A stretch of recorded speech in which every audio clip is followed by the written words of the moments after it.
I just saw an outrageous body cam that I have got to shoot spitballs at and make fun of.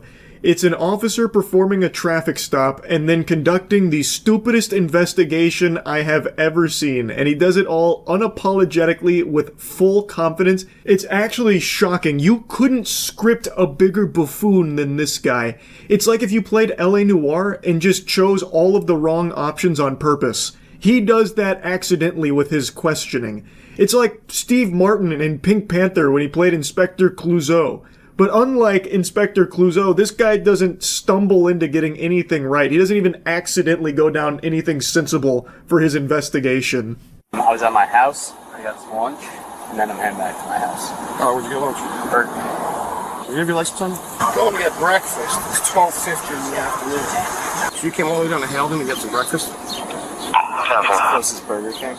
So when he's first talking to the guy, he mentions that he went to get lunch at Burger King. When the officer goes back to his car, his curiosity is piqued. He is getting very suspicious because he thinks the guy said that he went to get breakfast. And he's like, well, it's a little late in the day for breakfast. 12:50? You're getting breakfast? He's lying to me for some reason. What's he hiding?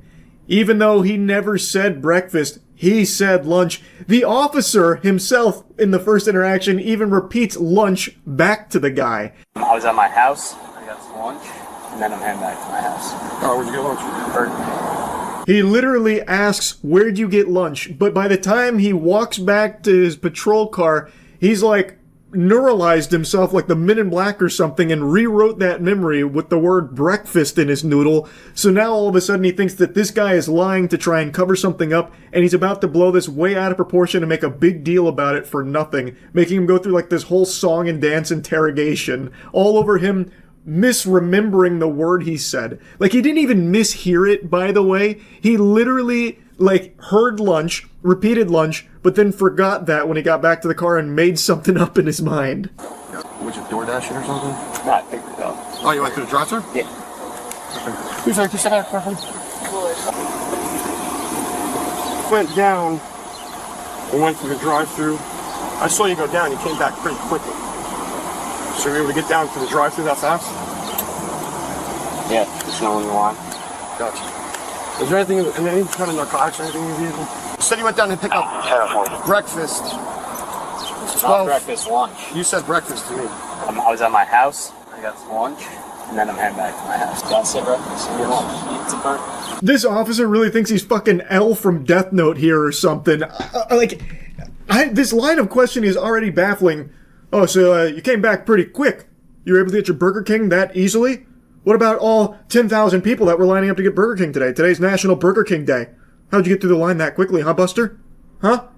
It's fucking Burger King, man. Of course there's not going to really be a long line. No one's really going to Burger King. Like, he was probably the first customer of the day at 12:50. What is he even thinking is happening? Like, what does he think he's cooking with this questioning? It's going nowhere. He didn't lie to the officer or anything. He didn't even use the wrong nomenclature for his meal. He said lunch. Like, he didn't do anything that should even be arousing suspicion in the first place. But now this officer, like, he's smelling blood in the water. He thinks he's on to like a big break here. He's gonna find fucking 2,000 pounds worth of cocaine and fent buried somewhere in the back seat of his cushions, you know, on the headrest or something. Like, it's so wacky. And he doesn't let it go. He keeps pressing it like there's really something deep here. Why did you tell me breakfast? He's now just gaslighting this guy saying, you told me breakfast. And the guy's like, oh, I didn't think I did. Like, I didn't mean to. I meant lunch. If I told you breakfast, I meant lunch. Sorry. Like, it's a pretty small mistake to make, even if that was the mistake that was made. Which it wasn't. There wasn't even a mistake made there in the first place. But even if there was, it's just so trivial. I mean, a burger can be a breakfast food. It's 12:50. Narcotics canine. Okay, so I meant lunch. Okay, so you had 2 eggs for breakfast, but you said that you had low blood sugar from not eating. Yeah, it's not a lot of food. It takes a long time of not eating to get low blood sugar. I don't know what to tell you. You can see that the guy is getting annoyed here. He's like, I don't know what to tell you, man, because now all of a sudden the officer is cosplaying as a nutritionist. Like, you mentioned you had low blood sugar, yet contradictory to what you said earlier, where you mentioned you had 2 eggs for breakfast. You know it takes a long time of not eating to have low blood sugar, don't you? Is there something you want to tell me? Huh? You scum? You heinous, vile creature, you, lying about breakfast when it is clearly lunchtime. Didn't realize this cop also watched Grey's Anatomy, so now all of a sudden he's an expert on medical diagnoses. Brother, you don't know his medical history. He could very easily have conditions that could lead to, like, low blood sugar and shit. Like, there's just so many things you couldn't possibly make an accurate assumption on that at all, and you shouldn't even be trying. Like, Jesus, man, 2 eggs is not a big breakfast. He probably got hungry again at 12:50. Like, that's super normal. 2 eggs is like 150 calories depending on the size of the egg. I'm assuming a hard-boiled egg. Like, maybe he had 2 scrambled eggs. Even still, it's not a huge meal. He probably had a rumbly tummy and then went to Burger King. There's nothing suspicious about anything this guy has said in regards to getting lunch after eating a small breakfast. I don't know why we are pressing this so hard. If anything, you might as well just question why he went to Burger King. That's like the only somewhat suspicious decision here. Why the fuck would you go to Burger King over any other fast food restaurant? Like, maybe that's the question he should be asking the guy. But do you see why, like, it's Honestly, no, I don't. It's just not adding up to me. That I went to get lunch, and I'm driving back home. No, you told me you went to get breakfast. Okay. It's 12:50 in the afternoon. I meant lunch. Okay, if there's nothing going on, you'll be on your way. I know, I'm pretty confident that's going to be the case. You wanted me to get out of the car because I said breakfast instead of lunch, and you said my hand was shaking. You can open request the body cam footage, sir. I'm so glad we have this body camera footage here to capture this beautiful moment. The officer really thinks he has nailed this guy dead to rights, and he is on the cusp of something huge. He thinks he's in like some kind of fucking AMC production here where he's gonna find the blue meth in this guy's car, all because the criminal mastermind slipped up and said breakfast instead of lunch, even though that didn't even happen, by the way. Oh my god, it's absolute fucking cinema. You should know what's going on in the motor vehicle stop at this time. Okay, I think I just summed it up. So it sounds Well, you skipped a lot on your recording. You're missing a lot of information. all right, so tell me what I said. You're not going to narrate what's going on here. Right, then you Okay, I have a body camera that's going to do that for everyone. I don't know what time or how long the canine's going to take, so you're right. I'm not going to waste anybody's time. Okay, I'm just going to give you the summons for improper signal, and we're going to be on our way. So it seems like it was an improper signal which led to this traffic stop and this investigation into the Schrodinger's breakfast meal at Burger King. I think what probably happened here, it's not on body cam, but if I had to take a guess, I think one of his other officers there was like, look, man, we're not going to get the canine out here for this. This is a crazy reach that you're working with right now. Like, I think just maybe send him on his way with the improper signal summons and like call it there. Like, this is kind of dumb. And then the officer's like, okay, well, listen here, bud. I know you haven't been truthful with me, that things aren't adding up, but not going to waste any more time here. And then just ends it like that. The guy started recording from his end and gave like the lore breakdown, and he didn't skip anything from what I can see here. The officer's like, no, you're missing crucial context. Information is absent. You're trying to spin a far-fetched fictional narrative. That's not what happened here at all. This body cam will explain everything. And trust me, it did. Holy shit. What a stupid idea. Like, I don't know, I literally cannot wrap my head around what he thought was going to happen with this line of questioning.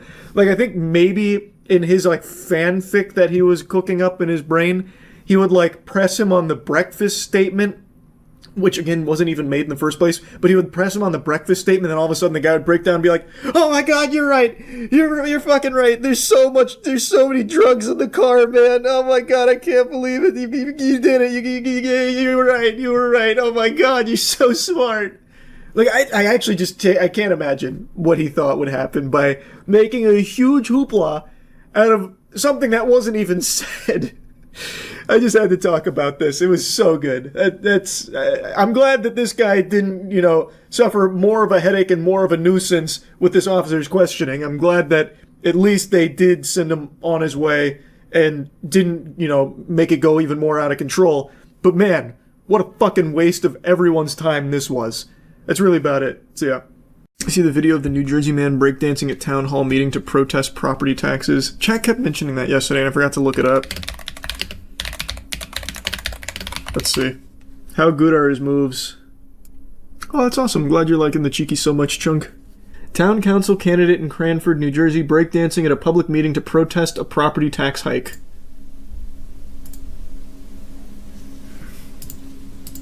Mr. Thilly, I started your time. With no music, he's doing it a cappella.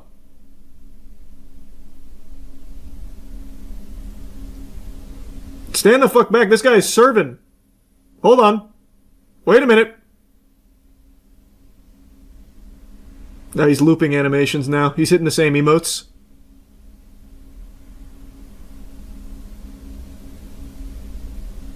This is quite the protest. And no one's standing up and clapping? Hello?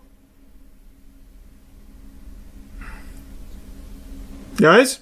Did you know I can do the backspin? Anybody? You want to see me do the backspin? Yeah! No? Yes! Fucking do it! You like the backspin? I'm going to do the backspin. Can I do it up here? The world is your stage. Hit it. Woo!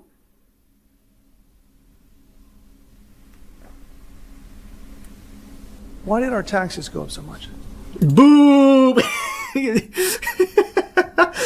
Imagine they just start booing him. That was cool, though. That was an awesome protest. I'm curious how it ties into the interpretive dance. We were told the referendum was going to bring it up for an average household about $400, I think. And mine went up like $900. Damn. And I think we were told like that was from the schools or something. But the school referendum said it would only go up, like I said, $400 on an average assessed home. I'm curious why he didn't integrate the moves into the speech to give them more oomph. Because he could easily just be like body waving. Anyone else find it kind of despicable that they told us 400 when mine have got up 900? Like, I don't know why he did it before the speech. He could have done it during. A little winded, yeah. It was a lot.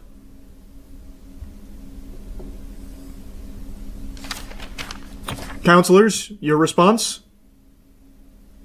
Oh, hey, what? Just when you thought you were safe? No, he's cutting the rug again. Thank you, Mr. Thilly. I like the interpretive dance. Man, what a joyless place. Really? Nothing at all, Terrence? God. Fucking, it's like subhuman going into a town hall meeting. No fun allowed. Don't these town hall meetings last like 10 hours? Asking the wrong guy. I have no idea. I am under the impression that they're normal length. I've always assumed that they were just like an afternoon thing. You get the community together, you guys are like, hey, here's what's going on. Any grievances? I don't know. Maybe it is like a 10-hour thing. Thanks for your sub, Grimes. This one lasted 1.5 hours. Well, yeah, this man shut it down with his moves. This guy burnt this bitch to the ground with this shit. See, like, I can understand the counselors having no soul left, but why, out of the audience here of, like, normal people, is no one appreciating this? Like, Howie Mandel's having no fun, but at least binging with Babish is. Like, at least he can appreciate it. And nobody else in this crowd. Well, except maybe her. She's, like, biting her bottom lip. It's just weird to me. Complete silence. No appreciation for the traditional arts. I think he's done it before, according to the news article. No shot. That's what he's known for? Let me see. But from what I'm reading, he is like an actual candidate. I don't know what he's a candidate for. Maybe head of breakdancing of New Jersey, I have no idea, but that could earn my vote. Holy shit, look up that name on YouTube. He has a channel all with town hall meetings doing the same thing. Will Thilly? Oh my god, you're right. Wait, this is... Wait, what? Dance protest number 1, too hot for TV. Oh, thank you, everybody. She already knows what's coming. She was smiling, seeing him coming down. She's like, holy shit, that's Will Thilly. Hey, Resident goodness. Good, committee. I wanted to try something fun, kind of, we talked about ending divisiveness and building community and stuff. Can we hit the music? And, we had a dance video that looked great, the Thriller video. Oh, excuse me. Mr. Philly, And so. please address your comments. You're allowed to make comments. Mr. Philly, please, God, You're not allowed to make a spectacle. don't do it. Township I'm committee. sorry. So We can't handle another serving. comments, you can make comments, but you can't involve 10 other people in your comments. Oh, I'm gonna talk to whoever I wish. I appreciate it. I think thank you so much. And so I thought for fun, as a community building, that'd be a really fun thing for us all to do together and show positivity in our town. If you would join me in standing up and a little awkward at first. But we'll, Hey, wait a minute. This is a much more energetic crowd. Yeah. Let's go. Get it with the hokey pokey.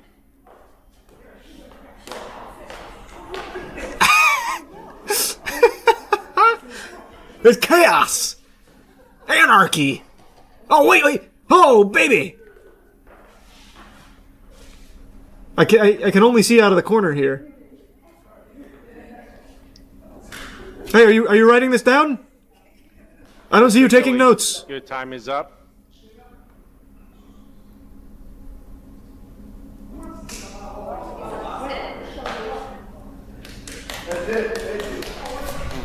Philly! Do we have any further public comments? I'm not sure if I'll watch that or not, but we'll see. No, Rita. That's awesome, Cooper. You're more than welcome to come up. Go He's to the, given up he's MTG given up the Reddit. microphone. For help. I'm just gonna use my 5 minutes. I appreciate that. You let me know when Wait, who's this guy now? His sidekick. Wait a second. Mr. Thilly, you walked away from the microphone, so we're Oh, no, I'm considering sorry. that your This is time. my time, sir. I appreciate So- that. I'm just doing my time. That's okay. Can you Can we get Ray Gun in here for a dance battle? you done? No, I'm not done. I just told you. Tell me when the 5 minutes is up. That's when Your 5 minutes is up. Is everything right? Yeah. That's a legitimately lying under oath, maybe? It has not been 5 minutes. It's been 2 minutes and 40 seconds. He's got plenty of time left. Next. Officer. Yeah. I didn't hear my time run up. You. Did it run up? Why did our taxes go up so much? WillBilly.com. Rita, please come up. Reminds you of the rent is too damn high guy. Hey, when you're right, you're right. Is your sub DeLorean? Let me see, I've got to see others now. Join me now, I will take back our town. Oh, this is from a year ago. Roof is done. Oh, that's got DMCA music. He's even made his own, music videos here. Cougars Never Quit motivational video. Is there anything you want to say about anything I've said, or I'm listening? Nothing? You've intimidated them with your spiritual pressure, Will. I'm not asking any questions, so I just wanted, please, can you not say anything about me after I leave the podium? Okay, so it seems like he's only danced a couple of times. It seems like it's more of a new thing that he does. Wow, this is sold out crowd on July 8th here. Holy. Thank you, Mayor. Singles. Wow. So, I got a sunburn Oh, on my neck here, doing all that. that's a shame. Yeah, it seems like the dancing's not something he does all the time. I like this one. This is just called Full House. Hope everything's going good. Man, he is here every day. I've been thinking about it'd be really great to make these meetings, get more residents to come to the meetings, and I know that's tough to get people to come to anything. So it's not against anyone here, but I thought, the goal would be to make government fun. Make these meetings fun. And that, I think, What's the plan? How do we do that? would be more fun. Not that they're not really fun right now, but just thinking of on my own, thinking of ways to get people down here, because that's great. Everyone gets to know you guys in a more personal level as we relax, and So I thought for sure he was going to start dancing. I think would be possibly to have maybe a question and answer session where. No. We need more dancing. Maybe that's the reason for the dances. He wants more people to attend town hall meetings. It could be it. It's certainly possible. His thing is make developers pay their taxes, not us. That checks out. He's actually, he is running with, an actual purpose. The dancing is kind of silly, but it looks like he actually does have, a real thing he wants to accomplish. Well, that's good. I know I've yapped a lot about Roblox, but oh well. I'm gonna keep doing it. It's one of the biggest platforms on the planet that's used predominantly by children, and it has a huge glaring issue that every single human being with a functioning frontal lobe on the planet can recognize, except for the company itself. Predators. For years, there have been innumerable cases of pedophiles utilizing that platform to prey on children, and Roblox Corp itself just doesn't do enough. It's been a huge criticism shared by tons and tons of people. And the CEO, Dave Baszucki, is so out of touch that he always, minimizes how big of a problem this is, and instead will shift the focus to making Roblox a dating platform, which is so laughably tone deaf it would be comical if it wasn't so depraved and so degenerate. And that's not a joke. He is always talking and preaching the gospel about how he wants Roblox to be a dating platform, even in the midst of stories like what we're about to cover right now, with kidnapping. Children being kidnapped from people they met through Roblox. There have been so many cases of predators using Roblox and going unpunished by Roblox, by the way. Some of these pedophiles that got arrested didn't even get banned on Roblox, by the way. It's just a huge issue that for some reason this company cannot recognize, and they just do not do enough to ensure the safety of the children that use their platform. This Omaha native is in a Georgia jail tonight accused of abducting a pair of sisters. Well, the young girls are home safe in Florida tonight. Deputies say a 19-year-old, Sarah Mulasse, met them on the online gaming platform Roblox. How many times have you heard of stories just like this one? If you only had $1 for every time this happened, you'd be able to rival Dave Baszucki's multi-million-dollar salary. It is fucking disgusting how common this seems to be, and again, how hands-off Roblox seems to be with safety of its users.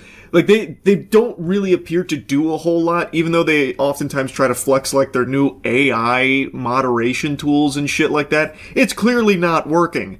The best they do is maybe get tongue sahur to make a statement saying, hey, talking to strangers is bad. And they're like, well, we did all we could. It started online. Martin County Sheriff John Butensig telling us 2 young girls from Indiantown began talking with a man through the game Roblox. From that gaming app, these girls were then moved from Roblox over to Snapchat. This is the standard procedure here from the pedophile playbook. So in this case, Sarah Mulasse met the victims on Roblox and then got them to a different platform in order to chat further and groom them and then eventually kidnap them. Now, historically, Roblox likes to just put in this hard line in the sand well, off our platform, not our problem. Not on our plate, not anymore. Now you deal with that mess over there. Recent times, though, they've started to try and do a little bit more to stop that off-platform transition from happening from Roblox to Discord in a lot of cases. In this case, it was Snapchat. But again, they're clearly not doing enough, and I understand, and this is something I've said every time I've talked about this, that at Roblox's scale, where it's one of the biggest games in the world, millions and millions and millions of players every single day, I know how difficult it would be to moderate that and ensure this kind of thing is impossible to happen. I get that, but it just feels like safety isn't an actual priority of this company, and it oftentimes feels like they're at odds with people on the platform that try and police it themselves, notably with Schlep, where, you know, I already talked about this, I won't just regurgitate the whole story, but there are people that actively try and get pedophiles arrested after, like, catching them on Roblox. And Roblox themselves has a huge problem calling them, like, vigilantes that they don't, you know, sign off on, and would rather they work collaboratively with Roblox. But the thing is, when people do try to work collaboratively with Roblox to catch bad people like this, Roblox does not give them the tools, the access, or the support in order to help them with those investigations or help them, like they don't actually take in the information to do anything on their own, which is why people like Schlepp or others that catch predators on Roblox take matters into their own hands. Or even like local law enforcement at times have stepped in and arrested these predators way before Roblox does. It just seems like Roblox isn't taking the issue seriously. It doesn't feel like they view it as this huge problem that it actually is. Soon, gifts like food began showing up at the home. All these things I just mentioned were indicative of what we believe to be a grooming process that the suspect was doing with these young girls. The sheriff says her Mulase was the man on the other side of the phone, but that changed on Saturday. Our suspect left Omaha, Nebraska, and drove straight through, we believe, to Indiantown, arriving January 31st, Saturday. This revolting freak drove like 23 straight hours to kidnap these children. So apparently they had been communicating for a little while. He was even sending like food to their house, apparently.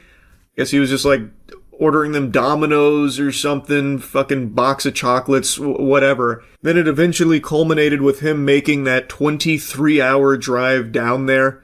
I guess he was probably practicing in some Roblox driving simulators or something to endure the long straight shot. So he got there, kidnapped these children, and drove off. Soon came a 911 call from the family of the 12 and 15-year-old sisters. They were missing. We were dealing with a type of abduction. I know these girls went willingly, but their age suggested that they had been taken and were probably being removed from our area. Yes, it is still kidnapping, even if the victims went willingly. They are children. This was an adult that came there, picked them up, and took them away from their parents. That is a textbook case of kidnapping. Several hours later, and officials in Georgia spotted the suspect's vehicle on I-75, finding the girls safely inside. These are young, impressionable girls who might have thought this would just be something fun to do. But again, we're dealing with a grown man that drove all the way from another state, an individual they never met in person, picked them up, and we really don't know what he was going to do. He's exactly right. This is a very scary situation here, and unfortunately one that seems to be not super unusual when it comes to this platform. Roblox has had many cases like this, and luckily they were able to find the vehicle and save the kids from this predator here, because who knows what could have happened, but it wouldn't have been good. This is fucking terrifying. It's every parent's worst nightmare, and it's something that has been happening on a platform, Roblox, which is told parents for years that it's a really safe place for their kids to be, but that's just not the reality of it. KETV reached out to Roblox. The company says it's investigating this incident and will continue to strengthen protections to keep users safe. Hollow words, same song and dance Roblox always says when something like this happens. Dave Baszucki notably hasn't made a statement because he's probably too busy trying to figure out a way of weaseling in a prediction market to Roblox to keep kids fucking gambling on there. Which is, by the way, is something he actually teased on a little segment where someone jokingly brought up prediction markets, and he's like, well, actually, that's a really good idea. So maybe that's Dave Baszucki's next priority, aside from making it a dating platform. Anyway, though, fact of the matter is, this keeps happening with Roblox, and it's fucking sickening. Anyway, just wanted to yap about it a little bit. That's it. See ya. And I've got mixed emotions today, obviously. It's now Jesus, what is he doing? Exercising Brian? Getting the short demon out of him or something? Fucking treating him like a vampire of sub-optimal male height with a wooden stake through the heart. Oh, baby! Is that Dave Bautista shrunk down to 5'5"? You wanna know something sad? When Tetra stands up on her front, like her back two legs, her face comes up to like top of my pecs. And I'm not insecure about my height. But I hate being short. If I could change it, I would. Maybe I am insecure about my height. He seems like a nice guy, but I think he's just a clout chaser because she's got TLC on her back. I don't know if I trust him yet. He has to earn my trust to date Nancy. I couldn't find one long enough. I think we got Well, a couple do of it yourself. that's Get a little already DIY going. Get creative. Maybe even make like a gas-powered dress with like levers and pulleys and stuff. Okay. Like some fucking steampunk shit. 6'7" to like 6'10" or 6'11". Fuck But I yeah. do want to wear heels on our wedding day. Just to flex on Brian a little harder. To be literally 2 full feet taller than him. And I'm gonna inhale right. This looks like shit. This doesn't even look like yoga. This looks like a 1980s like aerobic workout VHS tape. First thing I thought was, I thought yoga was supposed to. That looks like yoga. Been 16 years since I saw you last. Yeah. It's a decent icebreaker. Hey, what's up? I left 16 years ago, in case you forgot. Out again by the same man. You don't want to see the person. I mean, how could he really let you down again? He already abandoned you for 16 years. Like, what's he gonna do next? Like, de-rank you on Halo or something? Like, what the fuck could he possibly do now? That he puts me down. Stacy, the matchmaker, has set This me girl up goes with on the dates. weirdest fucking first dates with the Tinder guys. One of them takes her rollerblading. The other one takes her to like a fucking butcher shop to watch meat be produced or whatever the fuck the other date was. And now this guy's taking her to a children's carnival. Can I motorboat you real quick? I can do it standing up if, you know, if you don't mind. And a true gentleman. We have a lot in common. I love baking and... What's your Yes, specialty? a real man. He starts with, I love baking. I also like looking at rainbows and crying. Using only 1 box of tissues, in fact. Do you get that a lot? Sometimes it's nice to just unwind. Glass of red wine in the bathtub, lots of bubbles. Yo, what's up, bro? Oh my god, all of his friends are taller than him, too. I'm extremely nervous right now. I like the guy in the glasses. He's got a real nice shirt. He should be marrying Haley. Brian doesn't deserve her. Wearing a fucking V-neck gray shirt. This dude rocking the crew cut white tee. Fuck yeah, baby. Now that is an alpha male. Said I do that I would listen and respect him as a father and not marry Brian. What? And I'll get mixed emotions there. That's fucked up. It sounds like she's looking for any excuse to not marry Brian at the last minute. Well, this is a big Dad, if you stand up, I'll just call it off. She hasn't lived life yet. I really hope you don't do that, Dad. Just letting you know, just please don't. Oh no. Oh goodness, I'd hate for that to happen. Golden Chad height is 4'11". Yeah, fuck yeah. 4'11", the optimal height in the Shire. Then you need a Viking. Totally scared the hangover right out of me. Max said he was gonna come at 10. Train all your life to be an actor and actress, and that's the role you land. Fucking Leif Erikson, female style. And so my mom surprised me with Ooh. a hair and makeup. Ordinarily, I'd be very disappointed that the episode is ending, but luckily, TLC has stepped up their fucking game and uploaded 2 episodes. Bang. I'm getting married. This thing's happening. It really did happen very fast. I see where the father's coming from. I have to put all my like. Brian sprung it up immediately and made the bride's family pay for it like ASAP. That's a pump and dump like cryptocurrency scheme right there. It's a fat scam. Ready to go? How's that? Yeah. Sounds good. Alright, so let's talk about how we're gonna kill Haley's father. I'm tired of him calling me short. Just have a pure... Let's give it up right here. Yeah. Hey, can you bring the toast down a little bit, guys? I'm kind of short, remember? I was too short with heels, and I could see my feet, and it was one of those moments where it was like, I don't feel great walking out in this because I So I called off the wedding. very She's just looking for any excuse possible not to marry him. And I feel like I'm gonna hit my head on the ceiling. Max took a shit and it was real stinky, so I just decided not to marry Brian. I'd rather you not see my feet. I'm not a hobbit. 5'6" is the optimal male height. But I guess we'll just have to see. Literally confirmed by the 10 Commandments. Anyone over 5'6" is in violation of one of them, I'm sure. You look great. Thank you. Well, actually, pretty decent quality for getting her off of fiber. This is what I was She at least seems to know what she's doing. I hope so. Using WD-40 for hairspray and stuff. It's creative. Wow. God, even that guy's super fucking tall. Jesus. Brian is amongst giants at every turn. He's like entered another dimension. Thank you for everything. My dad. Oh, you probably won't be saying thank you when he stands up, whips his cock out, and says wedding's over, like he's been threatening to do for the last 4 episodes. God, I hate it when people have weddings outside. Oh, it's about to be a fucking crime scene at Whiskey Red's, a bloodbath when the dad stands up and Brian kills him. Speak now or forever hold your peace. A short man can only stay silent for so long.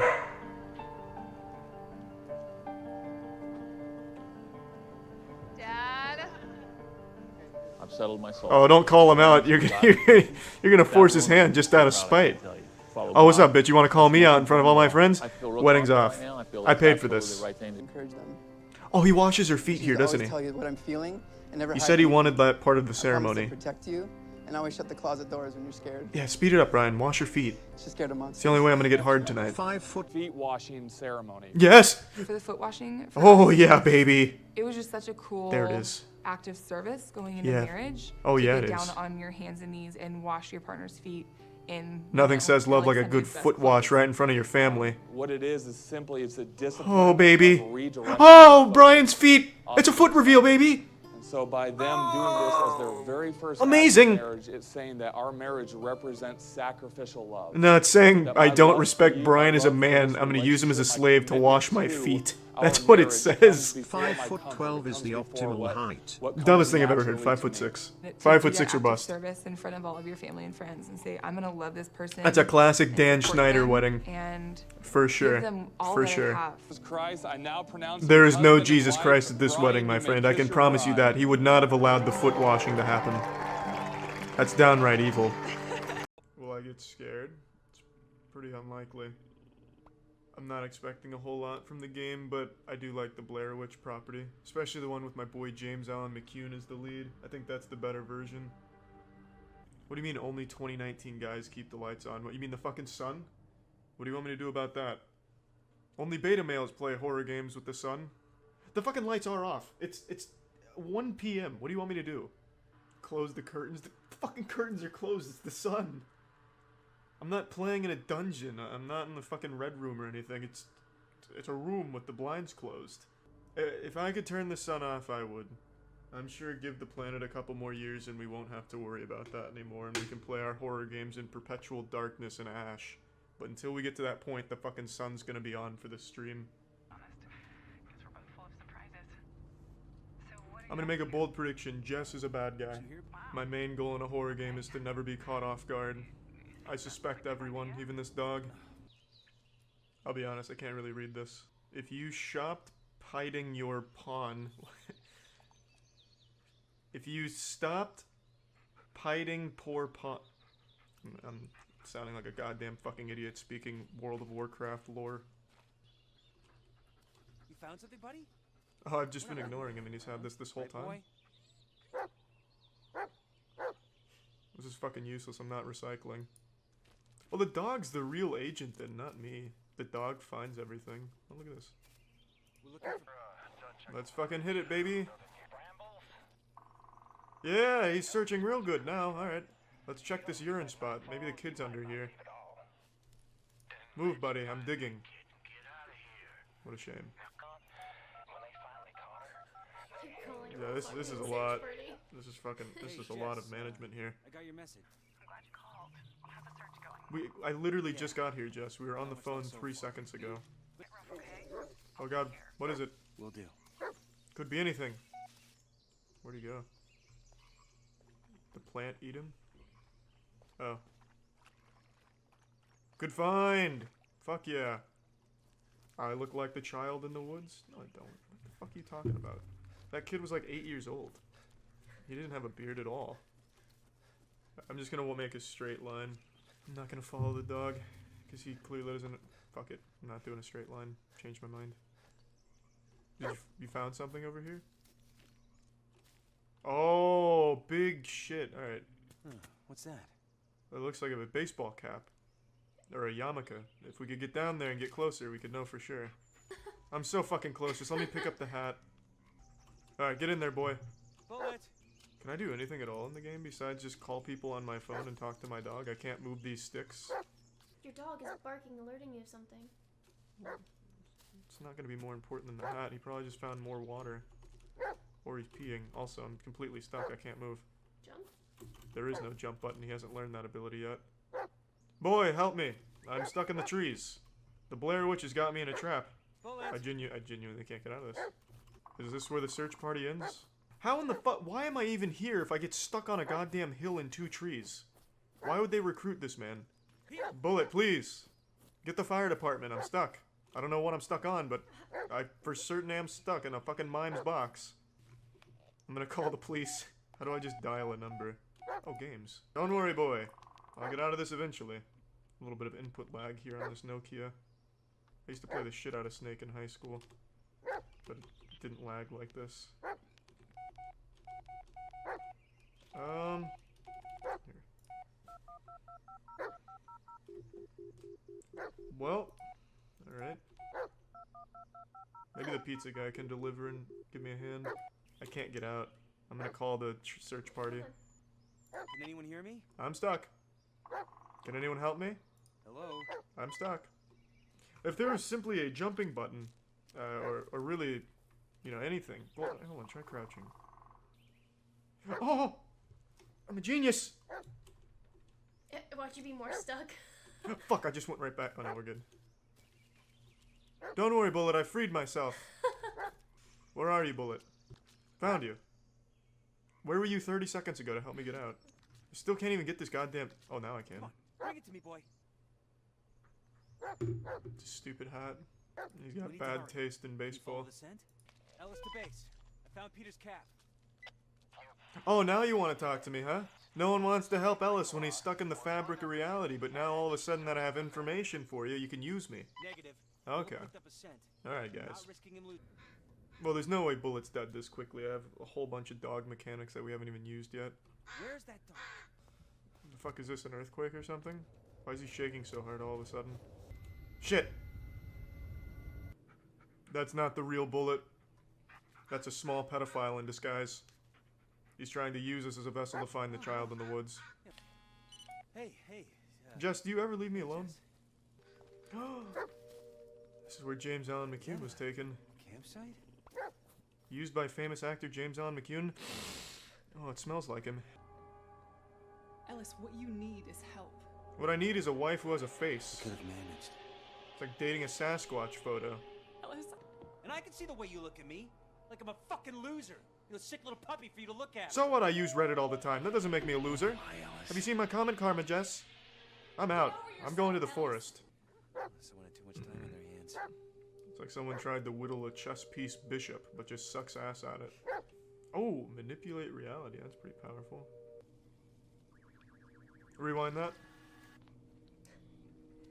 Spin it on the track. You're gonna break it. The fuck was that about? I didn't need to see no more. Kid was playing with a toy police car. Dad didn't like it. Good work, boy. What do we got? Comic book? Condoms? And Jess used to love these. She was so bummed when I told her that I didn't actually eat them in space. No, sorry, What? buddy. That dumb bitch. She had no idea I was never eating freeze-dried ice cream when I was in space. Did you know I was in space, Jess? 500 confirmed kills in the Navy SEALs as well. Why the fuck would an astronaut be the one that you'd call to help in a forest?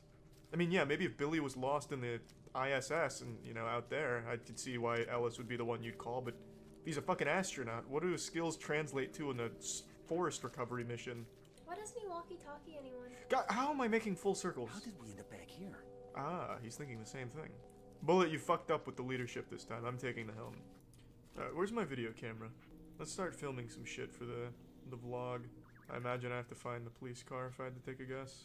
Oh, the police car is back at the campsite? I thought I had to look for it. Well, you're spoiling this for me. What is it, boy? Fuck the sticks! It's okay, buddy. It's all... Wait, what was James Allen McCune's name in the new Blair Witch? I wonder if one of these is him. Do you want me to look it up while you keep... No. Okay. I'm the only one allowed to look at James Allen McCune. They say if a woman looks at him for too long, she immediately falls in love with him. In Blair Witch, he played James. Well, that's easy to remember. Ellis to base. Sheriff, this is Ellis. I'm here by the crying tree, Weeping Willow. Screwed up. And hey, at least we still got radio contact. Not for long, this tree's up to no good. Oil's pouring out of it. Yeah, you're right. I think we found the ravine you were talking about. Any updates on your side? Yeah, I found a tunnel. And who's hacking my dog? Why is he gone so fucking still? Sweet God, it's a car. Billy must have been drunk driving. Not what I'd expect. Let's go, Bullet. I think he's trapped. Is this where the journey ends? Nice. Right there. Gotcha. There you go. Good eye. The red one you can manipulate. So he was kidnapped. There's something interesting about that word, Peter. I found a tape. It shows the man who did it. No, it doesn't. It shows his arm. And his fascination with Wiener. And the boy was going into that hideout down there, which I already knew the code to. Shot around here somewhere. Right here. And he dropped the ball. Let's get that camera back out. In danger, and we're the only ones who can help. Not true, there's an entire search party looking for him. And they're all capable. Fuck, I've lost him in the tall grass. Bullet! Fuck. Where are you, buddy? I can't find him. I'm about to get in a goddamn Pokemon battle. Where is he? Chase you. Bullet! All the fucking corn here is making me freak out. My God, it's moving. Sweet Jesus Christ, don't worry, I'll handle this. Have you seen Billy? I lost him. Where is he? Bullet, I think I'm getting attacked. Bullet, did you bring my gun? Wait, I see red shit over here. This is huge. This may be where the Blair Witch is hiding. God damn it, I was so close. I was that close to uncovering the secrets of the Pharaoh's tomb. There he is. Where's that red shit again? Huge! Yeah, baby. Oh, he thinks he's being gang stalked by the government. I found him! Good eye. Well, what did he do? Throw a stick at me that time? How the fuck did you get up there? God, how far away is he? What the fuck?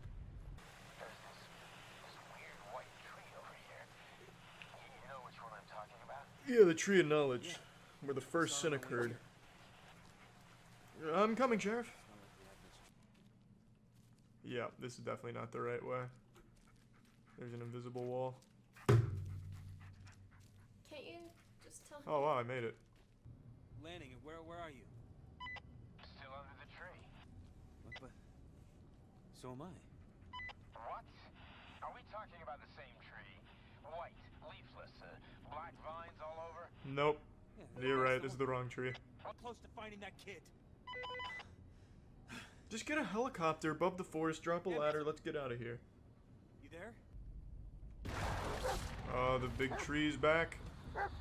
This time I'm ready for a fight. I actually don't think looking in the direction of the dog is the right way. I just need to look where it gets really bright. This is no time for... Yeah, it is time for a text message. What's up? Do you believe in reincarnation? If you answered no, well then maybe I can present some evidence to the contrary that might make you a believer. What if I told you the soul of Ted Bundy has returned and found a new vessel? He's on TikTok. Excuse me. My name's Lori. Alright. I just think you're one of the most beautiful girls I've ever met. Oh, thank you. Could I buy one of those things for you? Oh, no, it's okay. I'll be fine. You sure? Yeah, I'm fine. I saw this video earlier today and it's a doozy here. So this girl is at a thrift shop and she started recording because there was some creepy guy following her around like a cartoon character that smelled an apple pie, so he's been like floating towards her and now he's made his move. Okay. Yeah. Are you engaged with someone or involved with someone? No, I'm not, but... I'm not either. I'm only 17, so... Okay, well, that's a good age to be. Yeah, it is. I'm not quite that. Alright. You can hear how frightened the girl is here. She's extremely uncomfortable and just trying to be like dismissive so that way she can get out of this situation here. And the guy is unrelenting. She even mentions that she's 17, underage, and that doesn't faze him even slightly. He even says that's a good age to be. He's like, oh, interesting. Well, you know, good enough for Roblox, good enough for me. You know, on Roblox, you're allowed into some, you know, real spicy games over there. So, you know, it's a good age to be, I guess. I'm not quite that age, you know. Ha ha ha ha ha. I got injured about a month or so ago. My knee is I'll show you. It's kind of banged up. I get bitten by a tick, actually. Now, this is where I drew comparisons to Ted Bundy. He's trying the fake injury riz here, which Ted Bundy was famous for. He used to, like, walk around on crutches sometimes or have a fake cast to lure in more victims, saying, like, I need help doing something. Clearly, I'm injured. Please, can you find it in your heart to lend me some aid here while no one else is willing to? The world is so cruel, and I need a special woman like you to come help me with these chores that I'm no longer able to do. And that's exactly where this mysterious stranger goes here, too. He starts by saying, like, are you engaged with someone? Very not normal thing to ask somebody, by the way. And then she mentions that she's underage. He's like, that's alright, what a great age to be. Hey, you want to check out my fucked up knees over here? Look at this shit. Look how gnarly this is. I got injured a little while ago. Look at these knees. Feast your eyes on an injury. Look at this. Yeah. Maybe you can guess which one is bad. Oh, I have no idea. You can't No, tell? I can't tell. It's the right one. Anyway, I live out in the country. Unfortunately, she failed the minigame of guess which is my bad knee. It's a very tough one. Like, that's an old carnival game. There are no real winners there. It's pretty much a lose-lose situation there. This is just so unhinged, so he pulls up his pants to better reveal his knees for this little side quest. Like, come on, take a guess. Which one of these disgusting knees do you think is the one that causes me most issue? Well, you can't tell? Come on, it's clearly the right knee. Look at it. There's pustules popping on it. It looks like a boss's weak spot in Dead Space. Are you even trying to win this game? You can't tell? Look, I hurt myself. My knees are injured. This is no laughing matter. I need your help. Then he hits that classic, like, non sequitur moving on line of, so anyway. He just drops the most, like, insanity imaginable. He's just like, yeah, so anyway, I live out in the middle of nowhere. People will not be able to hear you scream. It's going to be completely isolated from the rest of society. I'm out in the country. And I got a bunch of stuff that I was kind of trying to keep up on for work, but it's kind of falling behind. I'm looking for someone to help me. Oh, okay. It's a paying thing, but it's basically involves getting my stuff out of the garden and processing some things like tomatoes and that kind of stuff. Right. I'm getting a phone call. I actually have to go. Okay. There's a lot more to process here than tomatoes. I think this could have been like a full-blown kidnapping situation here, actually. This is disturbing. So, he's trying to pitch her now on, like, coming to work for him, like, to give him help with carrying things out of the garden and processing tomatoes on his land because he can't tend to it anymore after that tragic knee injury with that bastard tick that latched onto his beautiful knees.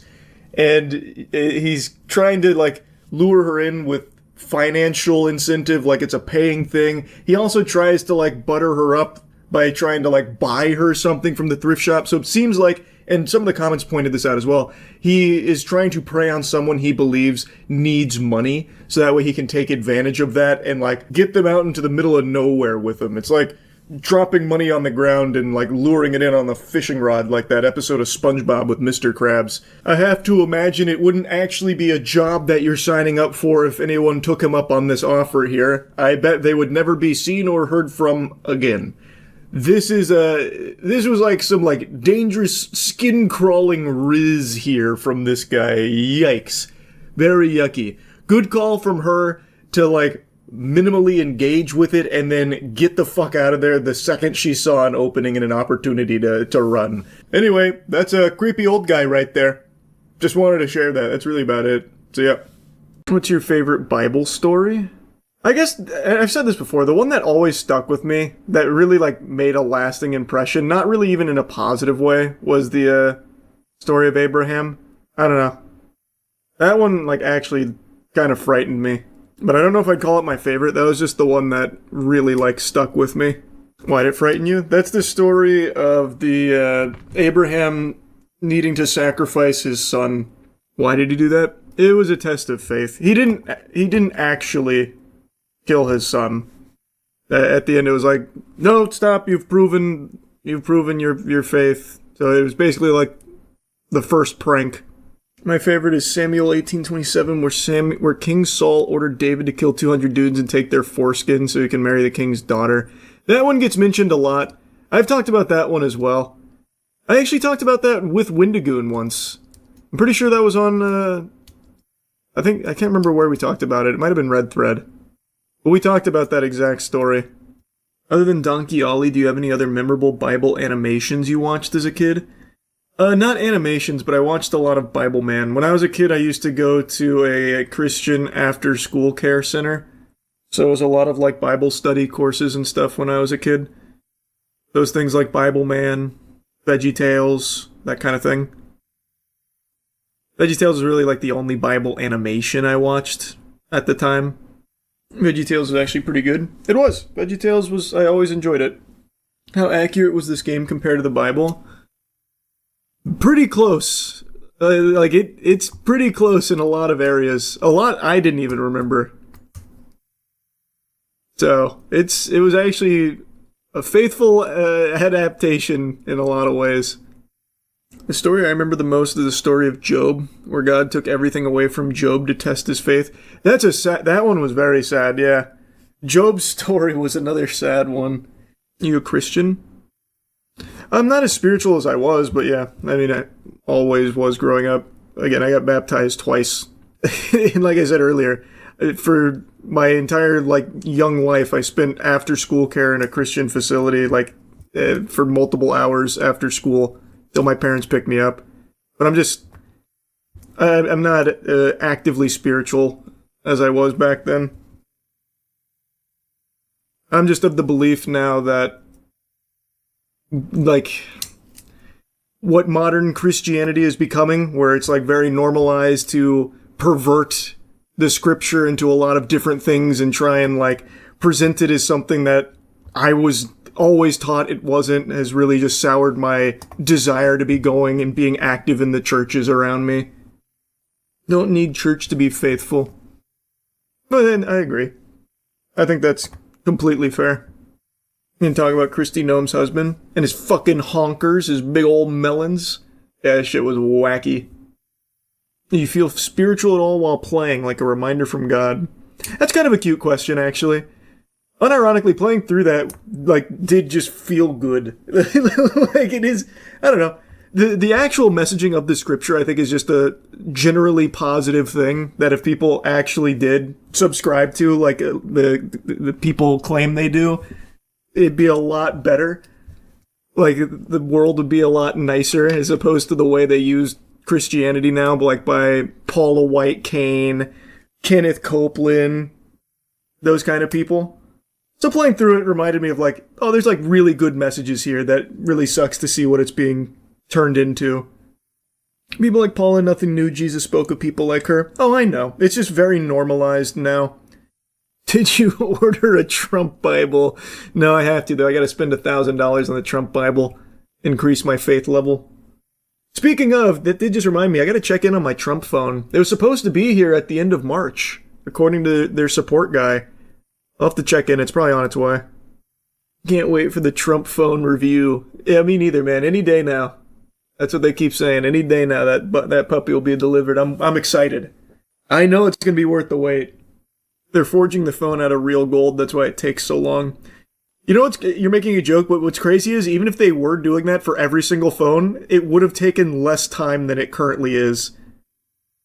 And they are literally just drop shipping phones from China, and they still can't even do that. It was supposed to come out in August of 2025. It's unreal. It's unreal.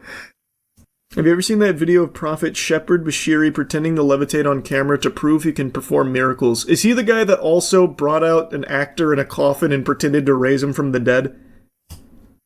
I can't remember the name of that prophet, but is it the same guy? Could be the same guy. Alright, let's see. Shepherd Bashiri? No, I don't think this is the same guy.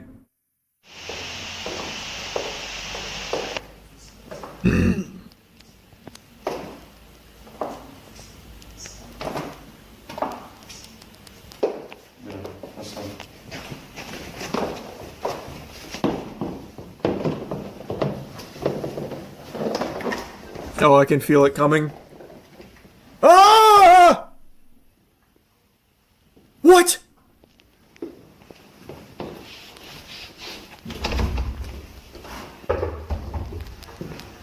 Holy.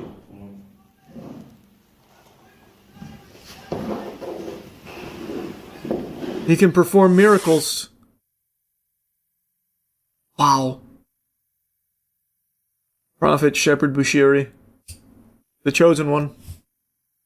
I'm sure them recording the bottom half of... Oh, okay, here you go, trying to poke holes in a clear miracle. How do you argue with this? You can try, but you won't succeed.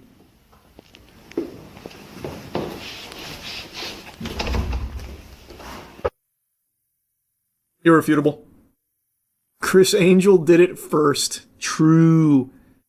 He does that shit over the Luxor. The Luxor. We need another amazing Randy nowadays. Oh, God, you're so right. This is desperately required. 1000%. We need a new James Randi. Oh, look at you, big shot. Oh, wow, enjoying all that air and clean water. Oh, makes me sick. You're an entitled freak, and I can't wait. I'm salivating for the day the data centers move into your community, and make no mistake, they will. The days of clean water and good air and reasonable pricing on energy in your local communities, I hope you're ready to wipe your ass with it, because the data centers, they are a-comin'. We are experiencing a boom unlike anything else. They're putting data centers everywhere in this country. They'll probably start installing data centers in your fucking dreams to make use of that, too. Every little piece of land is going to be ravaged, destroyed, raped for data centers, so that way they can continue to farm off the AI bubble. Now, data centers aren't used exclusively for AI, as you know, but that is the impetus, that is the catalyst for this major boom we're seeing in data center installments, and there is nothing good. You do not benefit from a data center. You can look at all of the available information from the data centers that are already up and running. The local communities do not see any kind of benefits at all, despite all of the hoopla that they try and feed you and all the shit they try and shove down your throat. You eventually choke on it when the truth is revealed that it doesn't bring jobs to the community. In fact, one of the biggest data centers in the country only employs roughly 150 full-time employees. Let that sink in, put that in your fucking pipe and smoke it. And the construction of it does bring a temporary boon of some temporary jobs, but that's behind you pretty soon, because once they're up and operational, most of these data centers are running so lean, some of them only have 25 full-time employees. There is nothing good about it. The actual community that falls victim to this plague that they come through and infest with their data centers doesn't see any of the upside. They only absorb all of the downside. The upside goes to the extraordinarily wealthy corporations that brute force these projects through. There is no benefits to the communities, and that's based on available data from everything I've seen. Like the most recent information on data centers and their effects on the communities that they impact, like directly. I haven't seen anything that's flourishing as a result of it in that community. The upside only goes out to everywhere else in like the corporations that utilize it. Now, for the pathetic, slimy cucks that love to slurp for multi-billion-dollar corporations, this is a great thing. This is great news. They're pumping their fists celebrating. Yeah, keep installing data centers, more surveillance. We need more AI. This is all really good stuff. Woohoo, yeehaw. I hope your profits are through the roof. Yeah, good news. Even though there's no benefit to you, the average person, and certainly not to the communities that these data centers get built in. Fucking poison your community and ruin your bills by making you pay significantly more for your energy, your air quality, your water quality tanks. It's just terrible. It's actually awful. And the reason why I'm yapping about it now, as opposed to just the numerous times I've yapped about it on stream, is because the Kevin O'Leary-backed Utah data center that also is being called Stratos, Project Stratos, is a 40,000 acre data center unlike anything I've ever even imagined. I can't fathom that, and you can't either. You can try convincing yourself. You know what 40,000 acres looks like. You don't. A 40,000 acre data center. That's like the fucking spaceship from Independence Day swooping in over top of us. Yeah, the data center that everyone's talking about is the Kevin O'Leary one. 40,000 acres. Here. It will generate as much heat as, I think it was 23 atomic bombs detonating daily. The community did everything they could to voice how much they don't want it, but then they decided, fuck that, we're doing it anyway. So the fossils in power over there were like, yeah, it's alright. We'll unanimously vote it through. 40,000 acres, by the way, is whatever you're picturing, triple it. I feel like most people here can't even fathom what 40,000 acres actually looks like. It is an unbelievable scale. NBC did a great video covering it, did they? There, let me check it out. I saw a couple clips from it. They were, like, people were screaming, like, no, no, no, none of us want this, no, no, no. And then one of the guys like, for hell's sake, calm down. Which I thought was very telling. Actual demons. And then they ended up going to another room to avoid all of the riffraff so they could unanimously pass it in peace and quiet. Concern and outrage in Utah. Concern and outrage in Utah. For hell's sake, grow up. There it is, yeah. For hell's sake, grow up. What an interesting expression there, brother. Usually it's for heaven's sake, but this must be one of hell's finest warriors. Where hundreds of protesters this week flooded this meeting of Box Elder County Commissioners. Can you be quiet and let our citizens hear what needs to be said, please? As they voted to move forward with a controversial data center proposal backed by celebrity Canadian businessman Fucking worm, man. He's such a worm. Oh my god, and the way he keeps defending it too. Ugh, it's so delusional. He's like, oh, no one's actually against it. They're just being bussed in. In this video posted on social media after the vote. I'm pretty aware of what these concerns are. They are around air, water use, heat. Sustainability is at the heart of what we do in terms of all these proposals. We're not just Utah. The Stratus Project is a plan to build a fort boosted by government tax incentives, and according to a county fact sheet, is eventually expected to generate and consume up to 9 gigawatts of power once completed, a number MIDA, the state entity backing the project, says is more than double Utah's average energy consumption. Perfect. That's very true. I was actually just reading something about one of the larger data centers in the country. I believe it's a Meta data center. It had temp jobs, obviously, for the construction, which they always tout like, oh, it's so many new jobs to the local economy, so many new jobs for the community. It's great, that kind of thing. And then they checked in on that Meta data, I'm pretty sure it was Meta, data center like a year later. I think they had 150 actual employees for a massive data center. And then some of the other ones that are on the smaller side had 25. So they don't actually employ a significant working force. It's a complete scam. It is completely a scam. Pushback in Utah. We think over 90% of the protesters actually not people that live in Utah or Box Elder County. They're being bussed in. By who? Who would bust them in? We have to fight this data center. Who? All of the rich people that would even be able to afford to do that are all gung-ho on these data centers, Kevin. It is solely for fucking goober demons like you to profit off of. So who the fuck would even be bussing them in? All of them are constantly lobbying for data centers. All of the rich people that would be able to afford 90% of these protesters being bussed across the country. So they wouldn't do that. I'm still tweaking over Kevin's delusional bussing theory. No one's actually against that. They're all just being maliciously bussed in to make it appear like this isn't popular. The reality is the only person being bussed in is Kevin's Canadian bitch ass. He's not from here. And this is something that's not exclusive to just Utah. Average, ordinary, working people don't want data centers in their community because it's bad for them. Everything goes up. Their cost of living goes up because of everything that has to get diverted to this data center. It is a bad fucking deal for the local communities that just get ravaged by it. No one here in Utah wants it. The actual communities these data centers are built in do not want these things. They make it clear. It's not like people are quiet about it. When data centers move in, they are constantly pushing back and fighting. But since all of these politicians are in the pockets of the people that are building it, they just force it through anyway. Clean water is overrated. True. Give me the AI runoff sludge. That way I can drink it happily knowing that it was used to generate a picture of me in a bikini on Twitter. What's up everybody, it's Critical. The footage you're seeing in the background is me getting absolutely fucking eviscerated in Mission 84 of Earth Defense Force 2025 for the PlayStation 3. Now I'm making this video just to say thank you to all you who are subscribed to me. I really appreciate it. I know this is cliche and it's out of left field, but I really do mean it. Thank you. I'm not very good at this type of shit, but thank you.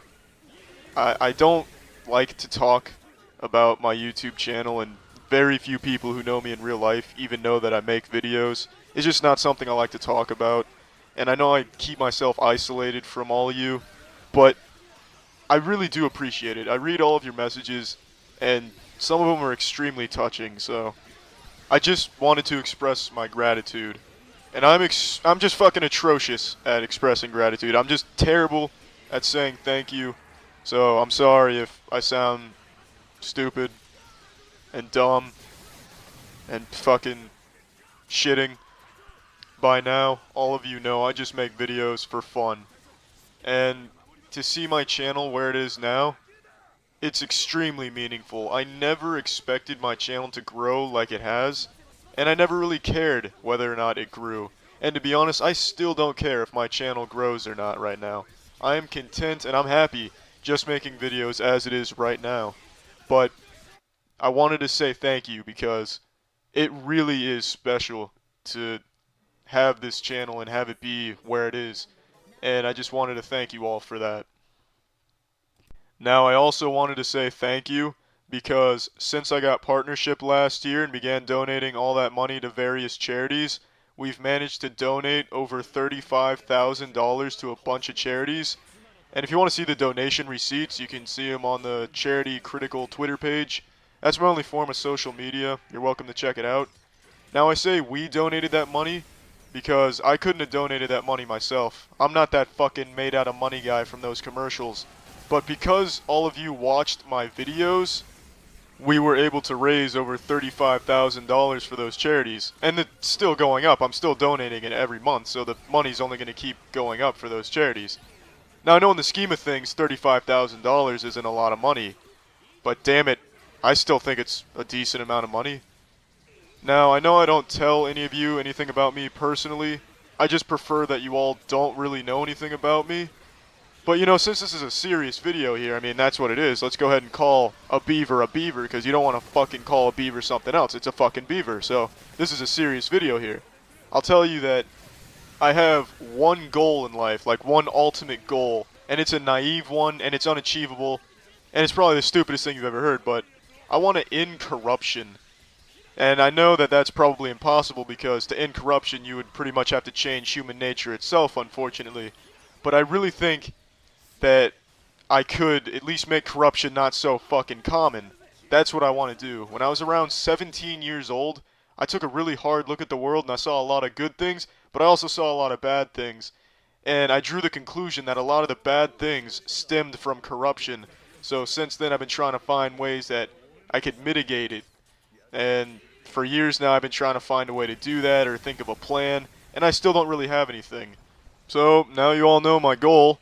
And you know, since this is a serious video, let's give a serious update on some serious shit. The lawsuit.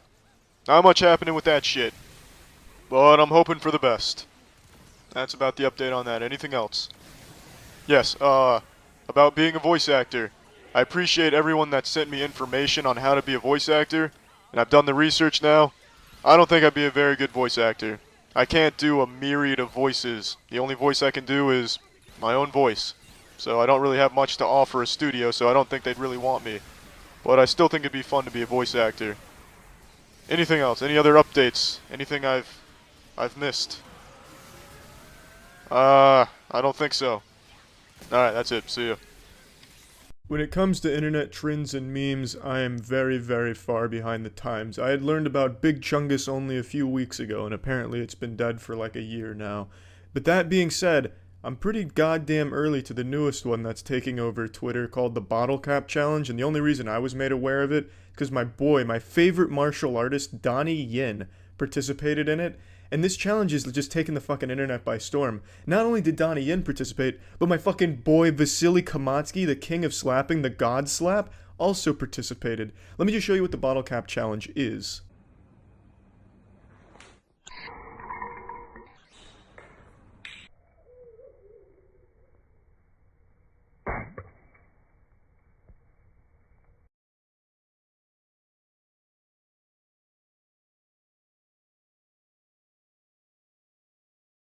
Naturally, as a high-level competitive athlete, I saw these and wanted to compete with them to make the best possible bottle cap video. And, you know, I realized I'm no martial artist. I can't even get my foot up to, like, my nipples length when I kick it straight up without pulling something drastically. No, I can't slap very hard. If I slap someone, it'd be like getting hit by a third grader's fingertips. So I couldn't do either of those. I also can't break dance. But what I can do is I'm quite the goddamn mastermind when it comes to fleshlight martial arts. So I thought, let's try and get this bottle cap off with a fleshlight, and that's exactly what I did. I took this challenge to the next fucking level.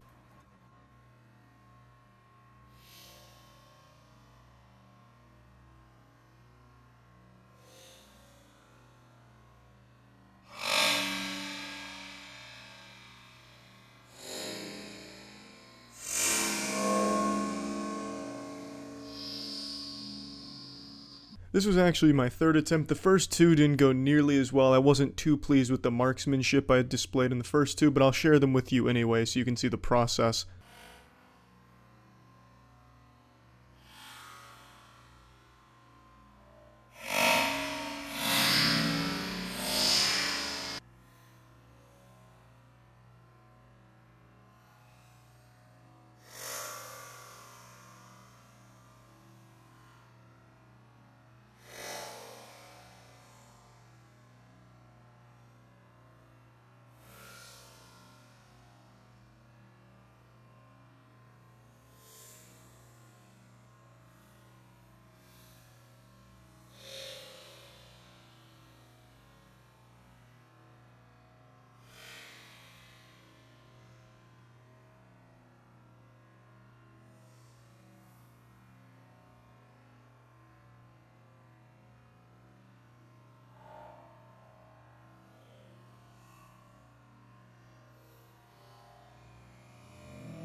You ever watch Peter's lecture where he just talks about the Antichrist?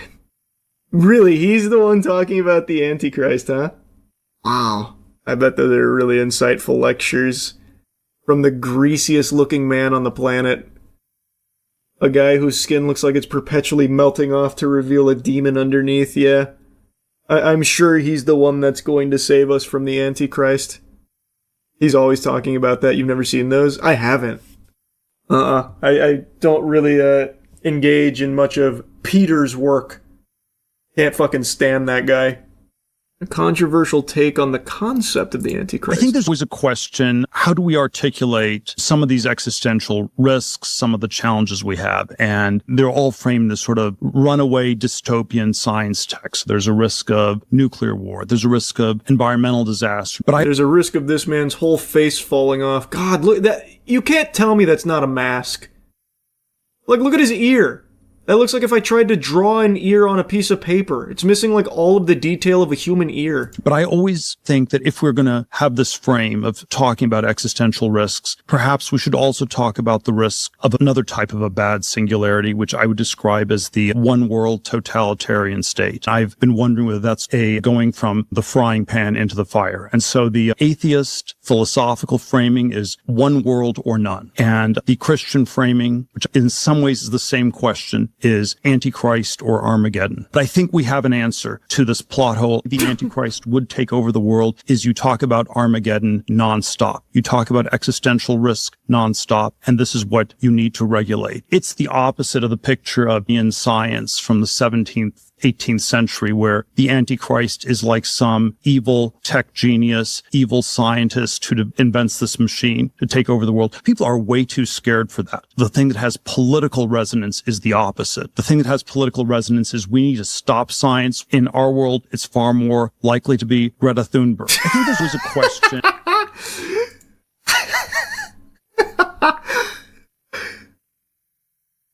Wow, that was insightful, actually.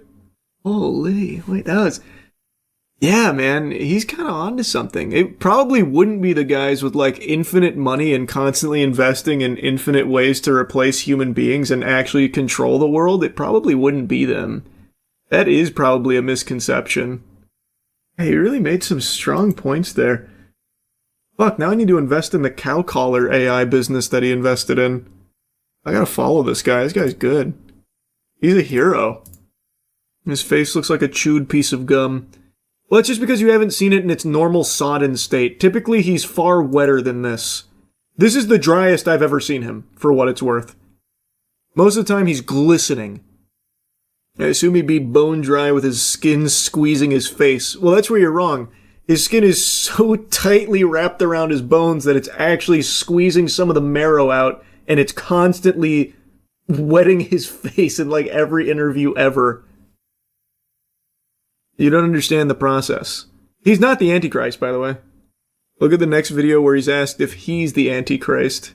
Is it the next one here? Tell me a story about the Antichrist coming to power and using the fear of technological change to sort of impose order on the world. I feel like that Antichrist would maybe be using the tools that you were building, right? Like, wouldn't the Antichrist be like, great, you know, we're not going to have any more technological progress, but I really like what Palantir has done so far, right? Yeah, I mean, isn't that a concern? Wouldn't that be the irony? How dare you? How fucking dare you even bring that evil into this interview? How dare... Where do you get off? The most ridiculous thing I've ever heard. Of history would be that the man publicly worrying about the Antichrist accidentally hastens his or her arrival. See, now he's wetting up a little bit. See, now he's starting to soak. You can see it. The way he reflects light, it's like he's always got RTX on, just perpetually by default.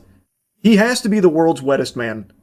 Like, inarguably. I don't think there's anyone else out there that can compete.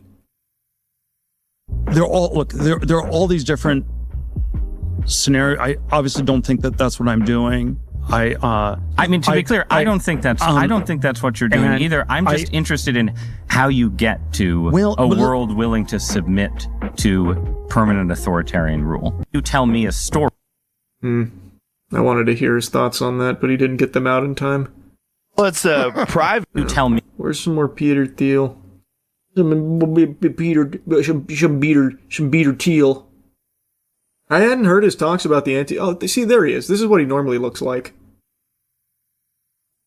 You can see right there. I think just every time before getting on camera, he's like, hey, can you just fucking spit all over me, please? No, really, I need you to just, like, cover me in saliva. Yeah, I can't be seen dry. I can't let people know that I'm dry sometimes.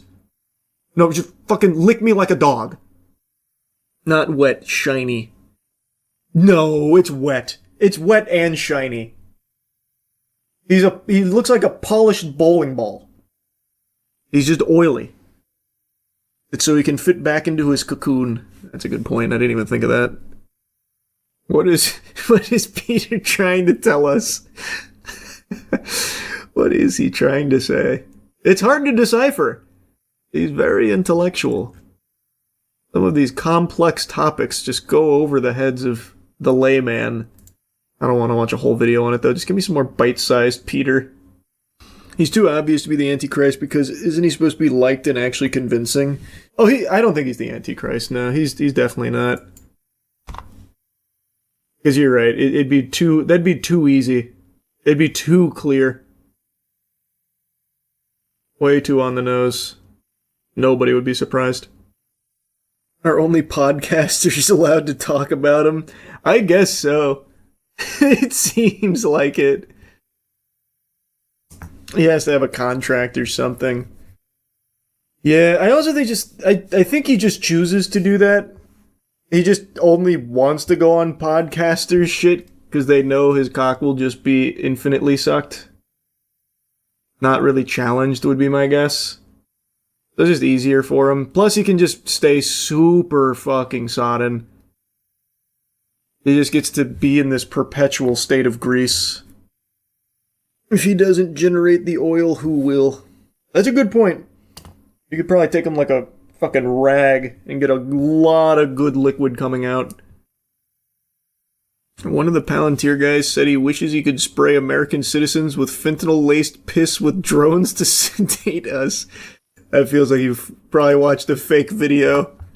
Peter is the Palantir guy. Who would be the other one that would even potentially say that? Let me see. I highly doubt it. Let me see. Oh, I remember this. Yeah. We talked about this a little bit. I remember when he said that.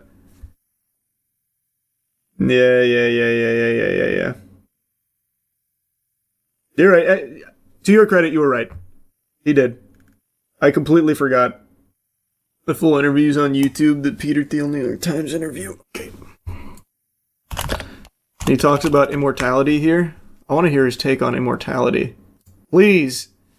Tell me about the secrets to immortality, Peter. Here's one place where the stagnationist arguments are still reinforced. The fact that we're only talking about AI, I feel, is always an implicit acknowledgement that but for AI, we are like in almost total stagnation.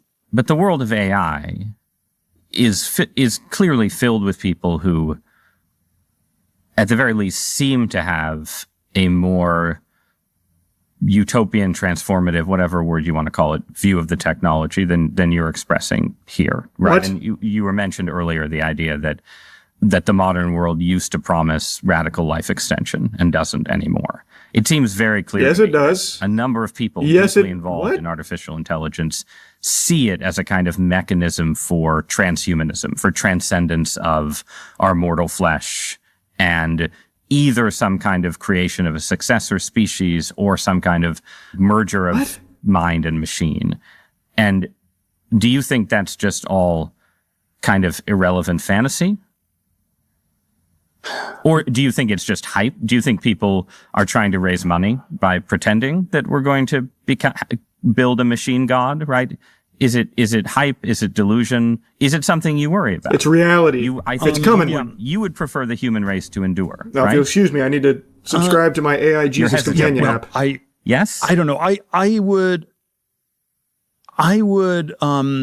this is a long hesitation. This is a long hesitation. There's so many questions implicit in this. Should the human race survive? Yes. Okay. But great news! I also we got a stamp of approval. I also would like us to radically solve these problems. Right. And so, it's always, I don't know, transhumanism is this, the ideal was this radical transformation where your human natural body gets transformed into an immortal body. And there's a critique of, let's say, the trans people in a sexual context, or a transvestite is someone who changes their clothes and cross-dresses. What does this have to do with transsexual is someone where you change your penis into a vagina. And we can then debate how well those surgeries work. But we want more transformation than that. The critique is not that it's weird and unnatural. It's so pathetically little. And we want more than cross-dressing or changing your sex organ. The question was about change your heart and change your mind and change your whole body. And then Orthodox Christianity, by the way, the critique Orthodox Christianity has of this is these things don't go far enough. Like that transhumanism is just changing your body, but you also need to transform your soul and you need to transform your whole self. And so, right. But the other, wait. Sorry. Yeah. Thank you for cutting him off. He's so wrong about that, by the way. The idea is that you transform your body and soul through a relationship with God, not through the machine God. We need to go further. We've got to go deeper. He's like, what? What? What? This guy's nuts. Bro stole that from BioShock. He thinks he's Andrew Ryan. True. Hail the Omnisciah. Yeah, even the interviewer was like, okay, brother, I'm gonna fucking stop you right there. Getting really into the Warhammer territory. It is getting close there. agree with what I think is your belief that religion should be a friend to science and ideas of scientific progress. I think any idea of divine providence has to encompass the fact that we have progressed and achieved and done things that would have been unimaginable to our ancestors. But it still also seems like, the promise of Christianity in the end is you get the perfected body and the perfected soul through God's grace. And the person who tries to do it on their own with a bunch of machines is likely to end up as a dystopian character. Wow. Yeah, that's pretty much what I was saying as well. Peter was just way off. This guy even just said him to his face, like, brother, I'm stopping you right there. You're just wrong. That's just not what it's about. Wow, I'm kind of surprised. I didn't expect, like, any pushback. Well, it's... You've stunned him. Let's articulate this. And you can have a heretical form of Christianity, that says something else. I don't know. I think the word nature does not occur once in the Old Testament. And so, if you and there is a word in which, a sense in which the way I understand, the Judeo-Christian inspiration is, it is about transcending nature. It is about overcoming things. And, and the closest thing you can say to nature is that people are fallen, and that's the natural thing in a Christian sense, is that brother needs to just consult fucking Grok every time he speaks. This is brutal. He can't even get thoughts out, and when he does, it's just babble. Actual gobbledygook. It's hard to listen to this guy. I've only ever heard him in bite-sized pockets. Wow, an actual interview is brutal. He's saying actually nothing. Nature is not mentioned in Machine God Bible. Yeah, he's like, fuck. I mean, I was reading the 11th edition and I didn't see that word in there. I mean, that can't be right. But the Imperium... I've heard enough. Another billion AI startups. Yes, please. Newbird. Open up for another round, please. I'm coming in. He gets blood transfusions with younger men. No shot. Does he? He seems like the kind of guy that would. I need young blood. Maybe that's why he's always wet. He's sweating out excess plasma from the youth.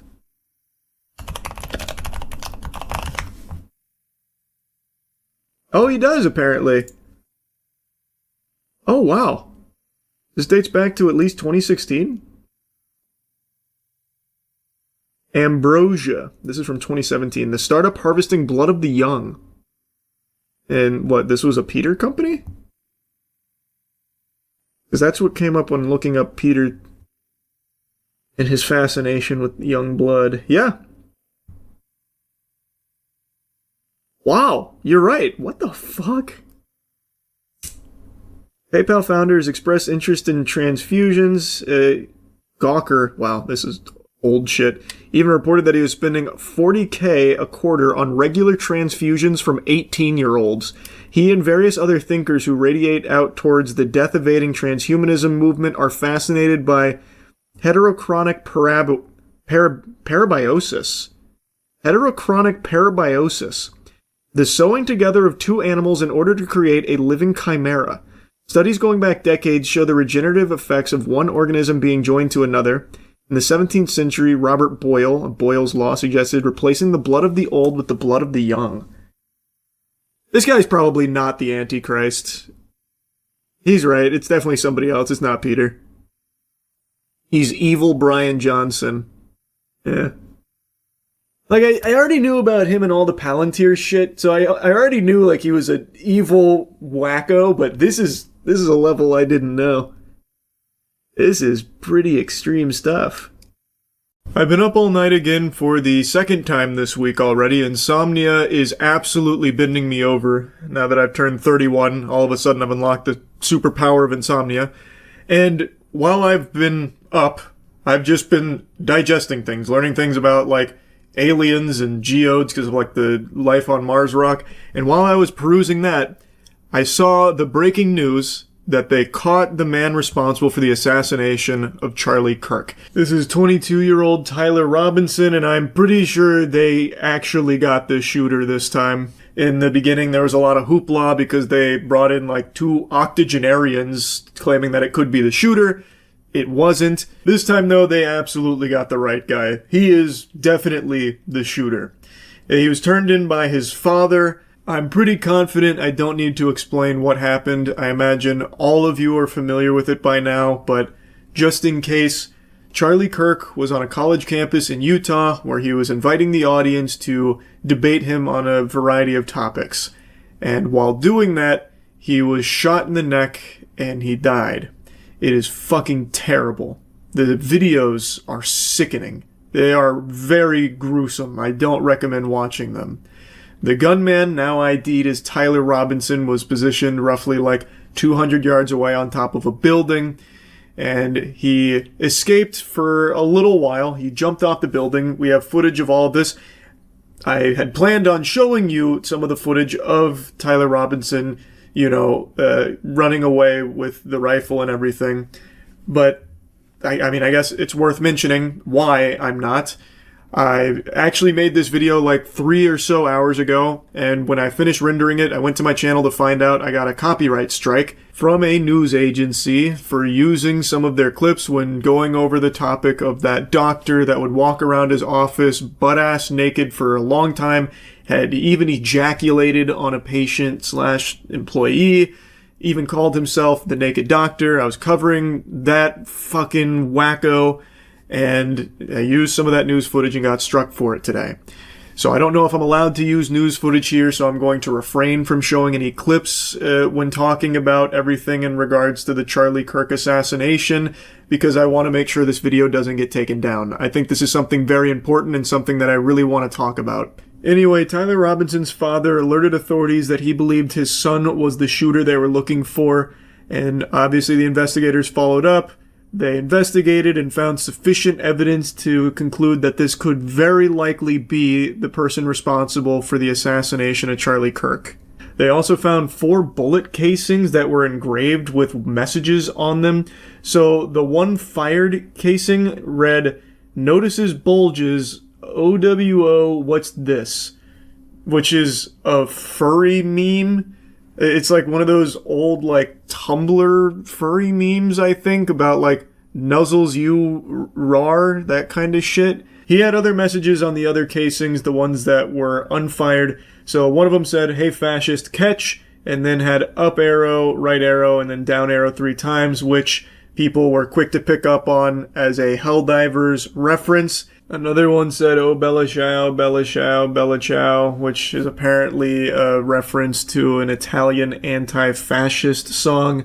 And then finally another one said, "If you read this, you are gay, LMAO."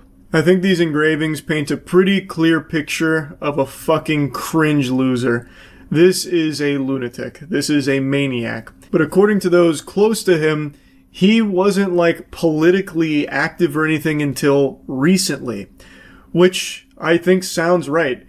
Politics has become turbocharged over just the last handful of years to the point where people can go from like not really being involved or only dipping their toes in to being just full-blown fucking radicalized and just, off their rocker, off their fucking gourd in politics.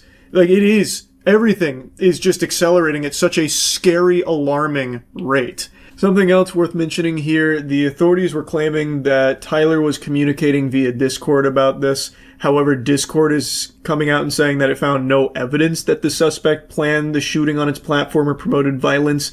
It was apparently reported by Utah Governor Spencer Cox that the shooter's roommate showed investigators Discord conversations with someone listed as Tyler, stating a need to retrieve a rifle from a drop point, leaving the rifle in a bush, watching the area where the rifle was left, and having left it wrapped up in a towel. But Discord saying they can't find those messages that were referenced in that reporting.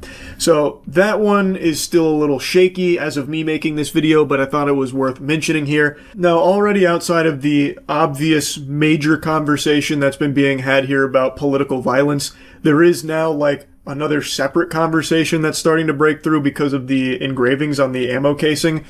because Helldivers was referenced.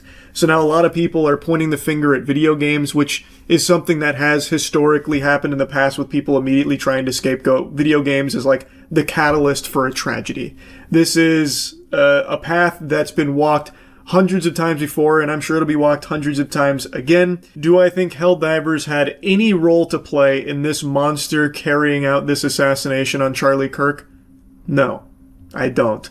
I don't think video games are ever really to blame. Anyway, as of now, there's been a lot of misinformation flooding around with like different Tyler Robinsons and also like people making claims about whether he's a Democrat or a Republican, which is obviously a big subject here considering the motive being political. Now, with all the available information about what they found as well as like where he's potentially been, to me it seems like he's more left-leaning than right. But nothing is 100% confirmed, and there's so much information it's hard to know for sure. A lot of people are saying since he grew up in a Republican household, and there's so many photos of him at a young age around guns, he must be a Republican. But that's not always the case. Kids don't always grow up to be just carbon copies, clones of their parents and their beliefs. Like, yes, they're more inclined to follow those beliefs, but it's not always how it works out, and according to people closest to him, he got much more political over the last couple years, so anything could have changed. There's no telling for sure. But this definitely does seem to be a politically motivated assassination. Which, if you ask me, is a horrible thing. And my heart breaks for the family that is now without a father. I think it is bad. I know, classic Charles with a grass is green take, but I also want to mention something that a lot of people kept saying, I'm sure you've seen it in the comment section or on streams or elsewhere, about how I'm dodging this topic and refusing to speak on it. And people even go as far as to say that I am endorsing political violence by not making a video on it. Which I find to just be unhinged. I find that to be so fucking twisted. Especially considering it's not like I've been shy on this subject. Since it happened, I have covered it extensively during streams. I've been mainly gaming, because I've been in such a fucking huge gaming arc in my life right now, but I have still talked about it a lot. And I said from day one, I planned on making a video once the shooter was caught, because I was very confident the shooter would be apprehended pretty quickly. Like, they had a substantial amount of footage showing him on the roof, jumping off the roof, even wandering through the neighborhoods. They even had pretty clear photos that they released to the public that showed a lot of this guy's face. So I was pretty certain that they were going to either catch him pretty quickly, track him down, and get them themselves, or, what ended up happening, someone would recognize him and turn him in. So I wanted to wait for that to happen so that way I could make a video covering the entire situation here because I find it to be such a big deal. But since I was mainly talking about it on streams instead of in a video, which, by the way, if I did do like a video when it happened, a follow-up video, and then this video, people would accuse me of milking a tragedy. So it's kind of like damned if you do, damned if you don't. But because I was talking about it on streams, people accused me of trying to hide it there. Basically saying that doesn't count, it only matters if you make a video on it. So let me be crystal clear here. I think the assassination of Charlie Kirk, everything that happened here is fucking horrible. I think it is horrific. Awful. I think it is terrible. And I'm aware that some people have been celebrating this. I find that to be fucking disgusting. Now, as I said on stream, I don't know much about Charlie Kirk. And I've seen a lot of people saying that now when, like, giving their take on this, and I think a lot of them are just making that shit up because they don't want to get, like, too deep into the nitty-gritty or anything. But truly, I have been very offline over the last year and some change, so I haven't seen a whole lot of Charlie Kirk. The things I know about him come through, like, adjacent discussions, like with Epstein Files or South Park. Of course, after all this happened, I did see a bunch of the clips that people were tossing around from, like, his talks or from debates, and it's things I don't agree with for sure. But even still, what happened here is bad. Even though I didn't agree with him from all of the things I've seen, it still doesn't change the way I feel about this being a horrifying, terrible thing that happened to him. I think that's very standard. I know people are going to find that to be just, yep, grass is green take from Charlie, but it's the truth. It's how I feel. Political violence or violence of any kind like this, I think is just fucking unacceptable, and it's extremely scary. Anyway, just wanted to yap about this a bit. That's it. See ya. Yeah, I saw David is finally being arrested. I haven't watched the Law and Crime video, but I imagine they break down everything. We talked about this when it was first starting, and there was a lot of people, actually, like a surprising amount of people still defending him, like, we don't know the whole story yet, David's probably innocent, even though there's irrefutable evidence of him at the very least dating a child. And there was a lot more evidence that came out that seemed like it was pretty much impossible for it to have been anyone else that killed her. Aside from David, he's like the only suspect. And that was many months ago. So it did take quite a while, but I imagine they were just building their case for it to be just ironclad. Like, inarguable. So, now that they've arrested him, I imagine that's going to be curtains. No, it's disgusting stuff, bro. It's horrible. We are following major breaking news tonight. Singer David has been arrested in connection to the murder of 14-year-old Celeste Rivas, according to the LAPD. This is a case that stretches back more than 2 years to when she was last seen alive. Her decomposed body found in the trunk of David's Tesla late last year. His fans came up with a delusional theory over how that was possible that involved like the craziest mental gymnastics that you wouldn't find in even like the most unhinged of fiction, about how like it was like cartel that actually did it in order to frame David, and they stuffed her body in the trunk of his car because why would he do that in his car? It doesn't make sense. David's far smarter than that if he was actually going to kill somebody. It was crazy. And I'm so curious what those same people are saying now. When I talked about this when it was first starting, I actually got a lot of shit from chat pushing back like, this is crazy, Charlie. How could you possibly think that he could be even remotely guilty in this case? And we don't even know if he was dating this child, even though, even at the time, back in whatever it was, September, October, whatever, even at that time, there was tons of evidence about him dating a child. And then everything that came out basically confirming it was him that killed her. And still refusing to accept it, like, well, if he did it, he'd be arrested by now. Thinking everything's like the movies where they fucking rappel in and break through your windows the second that something pops up. They have to build a case. Granted, this took a lot longer than I would have expected, but it was never going to be instantaneous anyway. Bro even left clues in his songs. True. He himself was even dropping the breadcrumbs. They weren't even subtle. And it's not a full-blown conviction or anything yet, you're right, but it is a arrest. And I imagine because it's taken this long, they have compiled irrefutable, inarguable evidence. I don't think he's getting out of this one. And again, there's literally no other suspects in the murder of this girl. None. It's just him. Like, unless they brought in a suspect that I didn't see it somewhere along this way, like they fucking found the Muffin Man or something that they're saying, like, oh, it could have been this guy, which I don't think they are. It's literally only him. He's gonna get less than 10 years? I don't think so. I know a lot of people think that he'll probably get off easy because he's a celebrity. I don't think so. This is a very serious murder case. This is like this is a big case. I don't think he's getting off, with a slap on the wrist. I really don't. I thought his security was also a person of interest at one point. I don't think so. I think that was only ever like a TikTok conspiracy. I'll double check real quick. Well, actually, maybe it's in this video. Maybe they'll talk about it. Because I'm pretty sure that was just TikTok weirdos that were trying to cover for him or something, fucking smokescreen for him. Like, check the security guard. It was probably that guy. Case presented by Law and Crime. I'm Chris Stewart. But I could be wrong. It's been many months now. All right, let's get to this breaking news coming in right now from Los Angeles. A bombshell announcement by the LAPD. I want you to take a look right here. This is the post that was put out by the public information officer with the Los Angeles Police Department on social media announcing the singer, known as David, had been arrested by homicide detectives in LA, quote, for the murder of Celeste Rivas. Now, David, his real name is David Burke. He is now being held without bond, and he hasn't been charged as of yet. The LAPD says that his case will be presented to the DA on Monday for filing consideration. We're going to go over the process here in just a moment. This is a case that has taken months to get to this point. I know so Is that real? I don't remember that. David's lawyers legit said murder was not the cause of her death. Did they actually say that?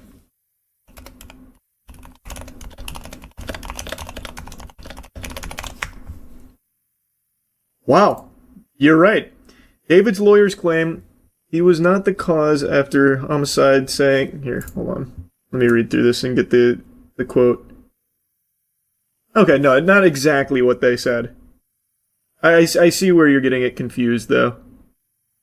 They're basically saying that since no cause of death in the teen's case has been announced, that they're ruling out that it could be David, according to his lawyers, more or less. It can't be David. They haven't even ruled the cause of her death. That's an interesting angle to try, though. Well, no cause has been determined. As she was, like, chopped up in the back of the fucking trunk of his car. We don't know if it was murder. Following this, and now it seems like the next step, a major step, is still something that's going to take some time before we learn a lot of information about this case, and we'll be talking to former federal prosecutor Nima Rahmani about that here in just a moment. But as we focus now on this announcement, it may feel like a long time coming because David was announced as a suspect in November of 2025. Now, before we get into what will happen next, I do want to get you up to speed on this case because it is one that has been going on in some ways months, in other ways years. According to the LAPD, this all started in September of 2025, and that is when officers responded to an impounded lot in Hollywood after there were reports of a foul odor coming from a vehicle, a Tesla. Now that vehicle, it had been towed days earlier after it was found on a street, abandoned, it seemed, in Los Angeles. Now, police say that vehicle, that Tesla, it was registered to David Burke. And many people in the music community know him by just one name, David, D4VD. Now, when detectives searched Why do you say that it like car, that? they found a body. And that body was later identified as a 14-year-old girl, her name, Celeste Rivas Hernandez. Her body was in the front storage area of the Tesla. That's like the trunk of the vehicle. And it was in a state of decomposition, law enforcement said. Investigators have said that Celeste may have been dead for weeks before she was discovered. The teen's mom told investigators that she was last seen and heard from in April of 2024. See, so I don't think there was ever another suspect. Not officially. I think it was only ever David. Let me see. What's this? January of this year, 2026. David's alleged close friend, a man named Neo Langston, was arrested in Montana for failing to appear as a witness in a Los Angeles grand jury investigation. And a week after that, Langston was spotted entering a Los Angeles courthouse and reportedly testified before the grand jury. But since then, for the most part, frankly, crickets in this case. No real developments, of course, until now. Joining us. Okay. The Tesla absolutely have security footage on those cameras. They record everything. It would prove everything. That's what people were saying at the time, too, but I don't think that shit ever came out. I know. Like I said, it took a while, but it's always going to. They can't just instantly go in. They have to build the case. It definitely took longer than I thought it would. In the trailer for Metro 2039, I have not.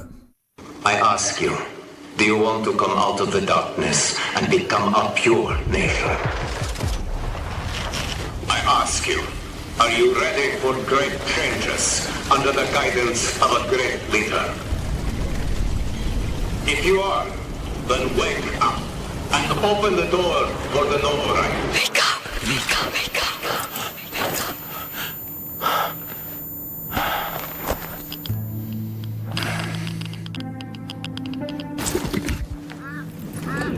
Yeah, I still need to play Last Light. Wake up to a pure nation, clean air, bright future.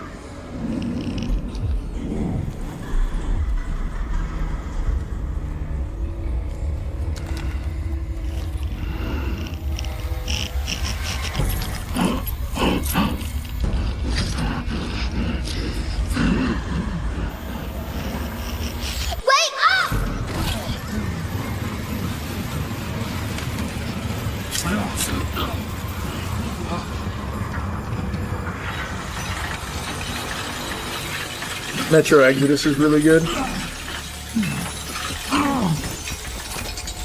I need to just do the whole series for the gaming channel. Maybe closer to this game's release. The people say I. No! No!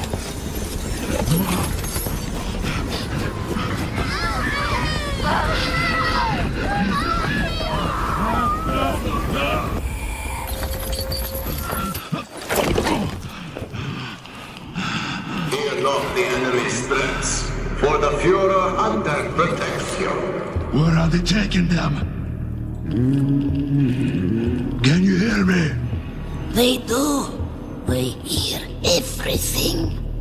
But you don't let them speak. No, no, no. It's not about me. I won't ask again. It's all about you. Damn, Doc Ock.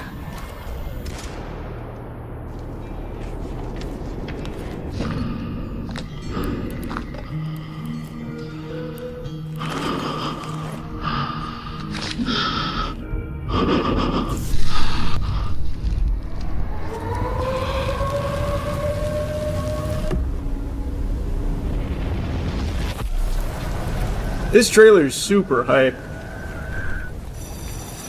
All together now, children. The Novak is our home. Either we destroy or we are destroyed.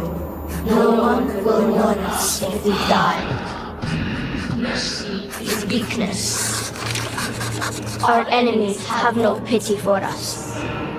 No. Your drawing is trash. The enemy must be destroyed. The enemy must be destroyed. The enemy must be destroyed. The enemy must be destroyed. The enemy must be destroyed. The enemy.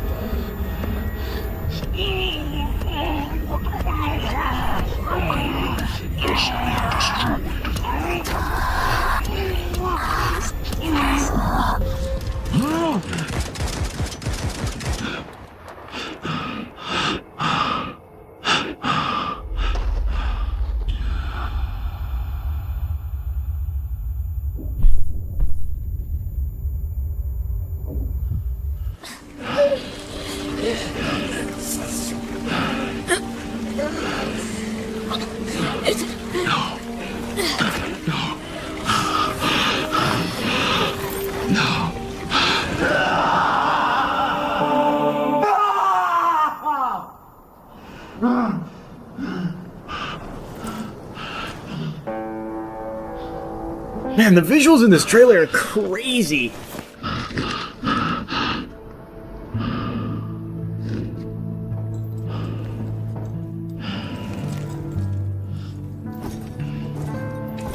Pure nation, clean air, bright future. The Novorag is our home.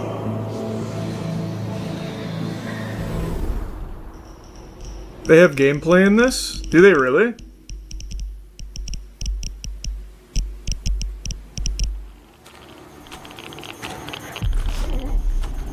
Wow. Okay. Wouldn't have expected that.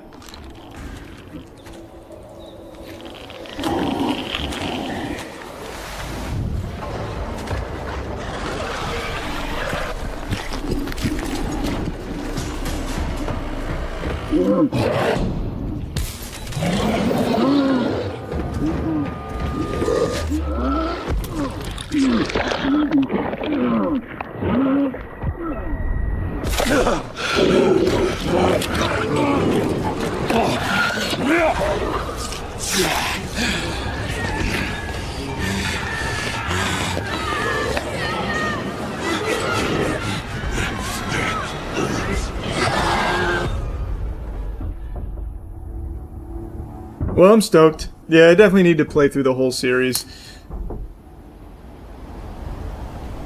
2033 is the only one I actually played through, so I need to do the other two.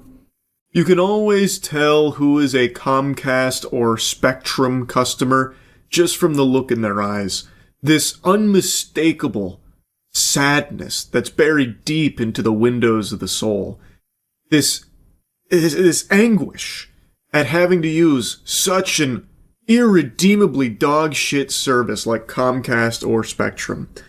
Unfortunately, I too bore that hopelessness back when I was in my apartment and having to use Spectrum, cursed to use Spectrum as my internet service provider.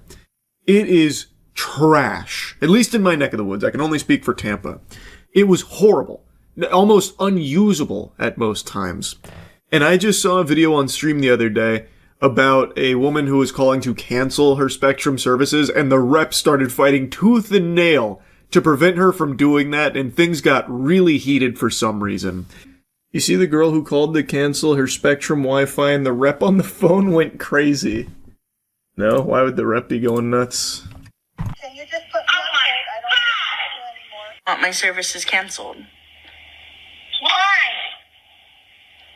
No, it's okay. Thank you. I would just like to cancel my services with you guys. Okay. That doesn't make any sense. Anissa, why would you tell me that a technician came out and you're not letting us help you solve the issue? What are you complaining about? I don't understand. Why is the rep like personally offended? We just want to fucking fix it. What do you mean you're canceling, you stupid? We're Spectrum. We give you like 5 megabytes. Are you dumb? You wanna not use Spectrum? You know what? I don't understand why you're yelling or being rude about this. Because we're trying to help you. I'm lowering your rate. I'm cutting it in half. It's okay. I don't... Who gives a fuck? It's a bad service. I had Spectrum when I was living in my apartment. Bro, that shit could hardly download a single Steam game. Like a Steam Unity stinker it would struggle with. It's just, at least in Tampa, Spectrum sucks. I totally get why she'd cancel Spectrum. Even if you're giving that shit away for free, it's worthless. You can't use it for anything. But I will tell you something. She takes very strong pride in her company that she works for, in the customer service department. Want the help anymore? I just want my services canceled. Why? I don't think I need to explain why. I'm trying to help people all day long. If somebody tried to call me and offer me to cut my bill in half, send out a service person for some, you're saying you're having service issues, but we don't have any record of you calling in. We can send a tech out for free. I would jump all over that. People just don't appreciate anything anymore. I mean, I don't understand what's going on. Spoken like someone who doesn't use Spectrum. That lady on the other end of that line clearly is not a Spectrum customer herself. She may work for the company, but I know she's got like Frontier or something else on the back end. Because I think this is the most understandable thing going on here. It's trash. It's fucking trash.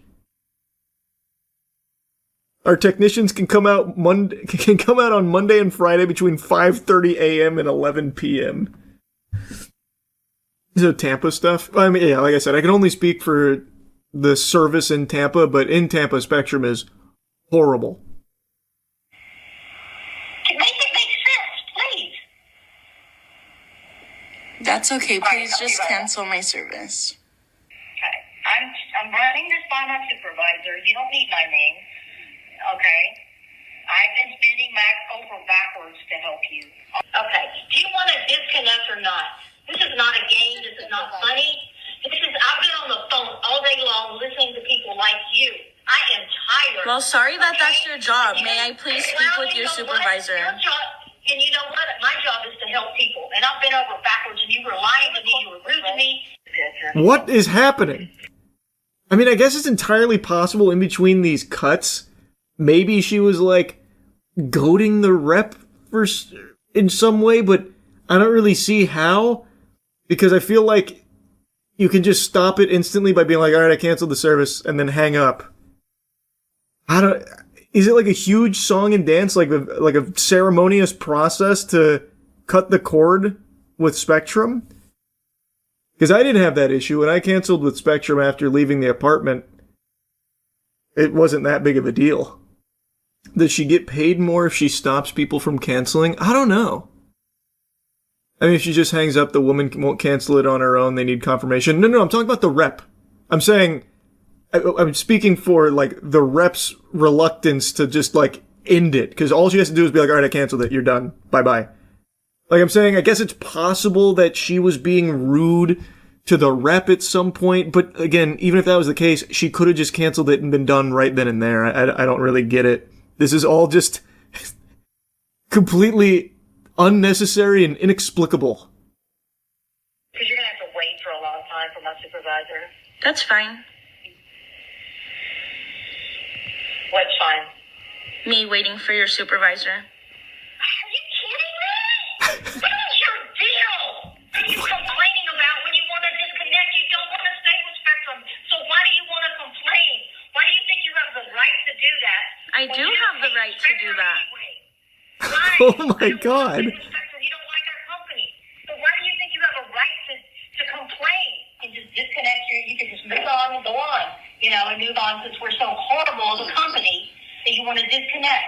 Is she like the owner of Spectrum or something? Do they have like the fucking CEO working the customer service line? Why does she care that much? I don't get it. That company loyalty is remarkable. This has to be fake. I would think so too if she didn't show the customer service number. So like I feel like it's probably not fake. I don't know. I guess I guess it still could be.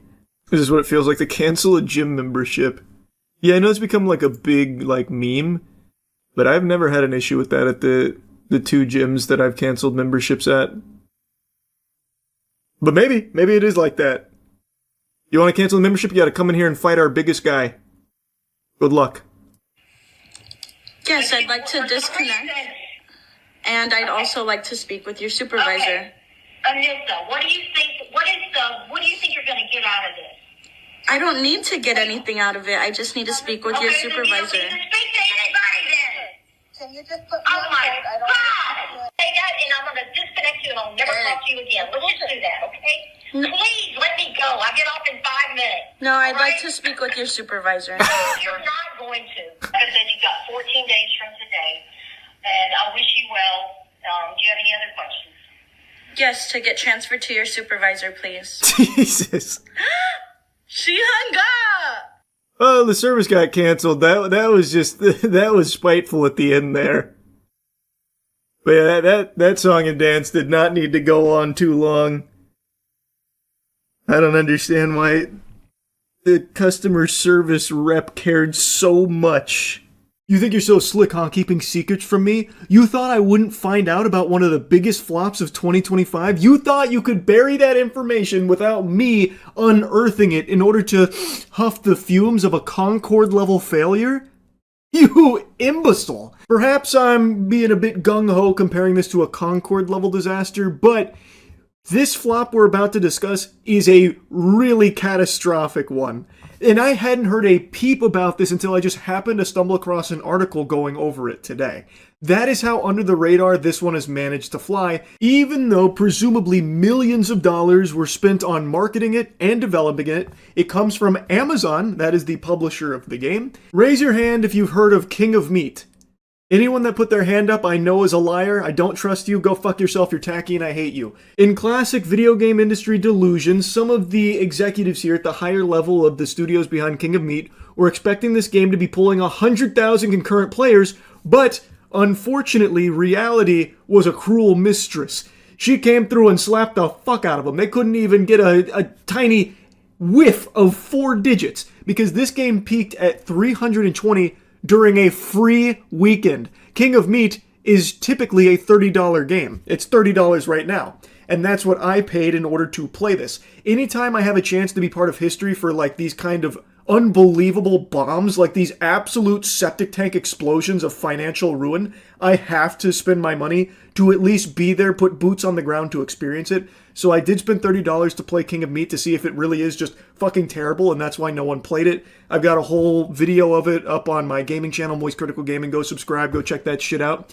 Now, like I said, this is a project that had presumably millions of dollars poured into it. This isn't just some like random, Steam stinker that a solo dev put together in one afternoon and only like 3 people on the planet have accidentally downloaded.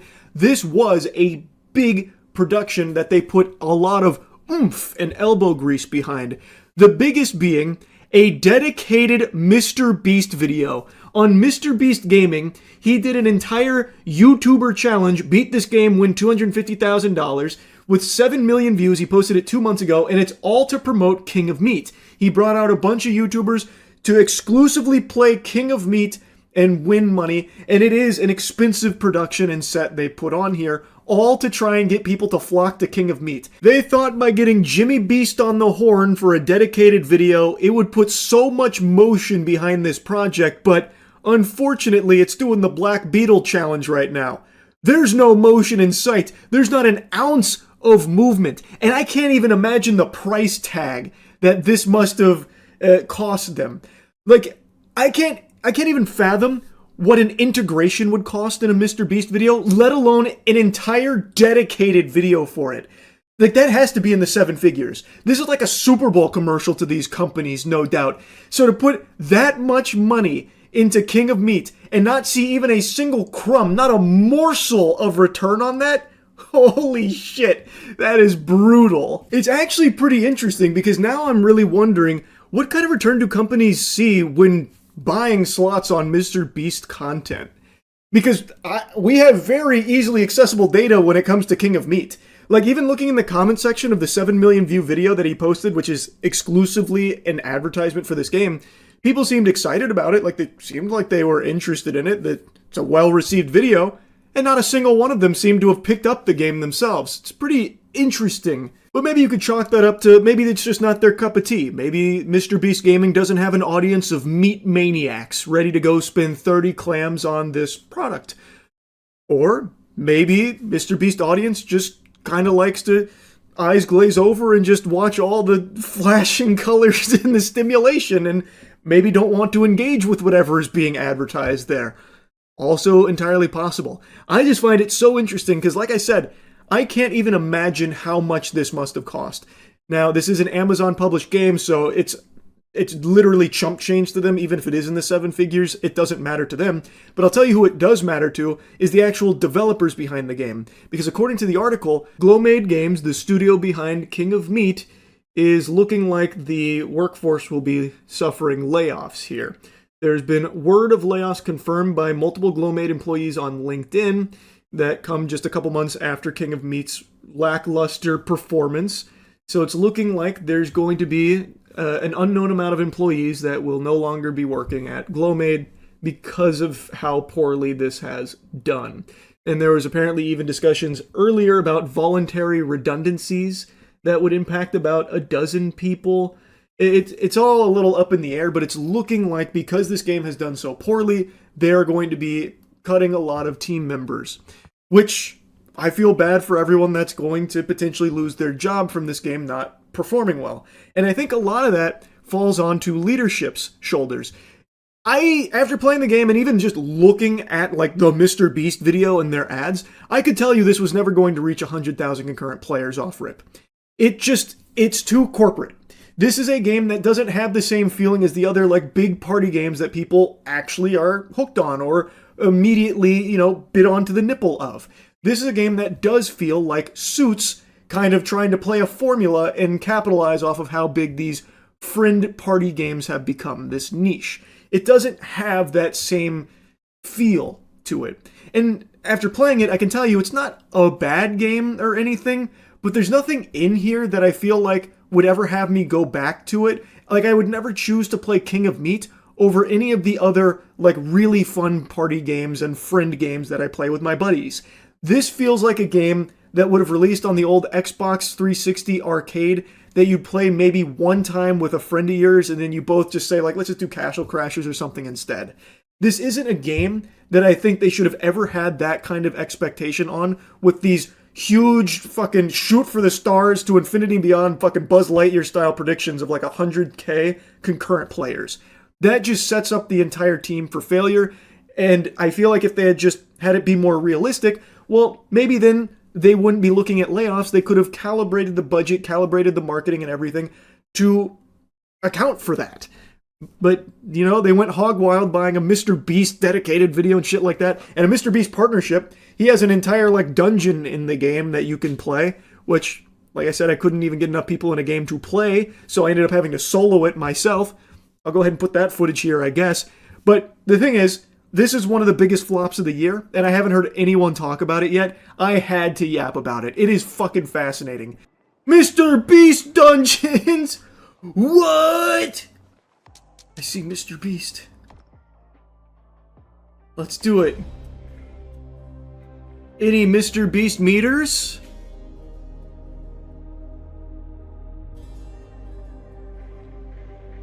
Wait. My controller was vibrating. Does that mean somebody's about to show up? Somebody was thinking of playing? No, the estimated time's going up. What's going on? It can't be. I'm alone! Okay, I see how this is gonna go. Time to solo Mr. Beast in here.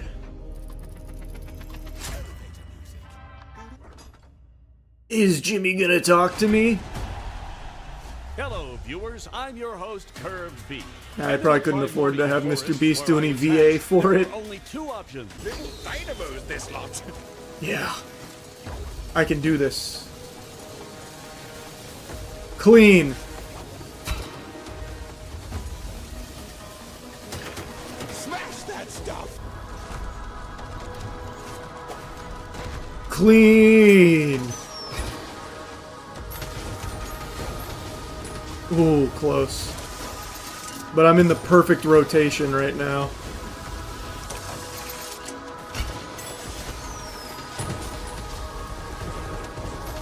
Oh, yeah. Hit it! Oh, yeah! No! That looked painful. He said he'll let me see my family if I can complete Beast Dungeons and King of Meat.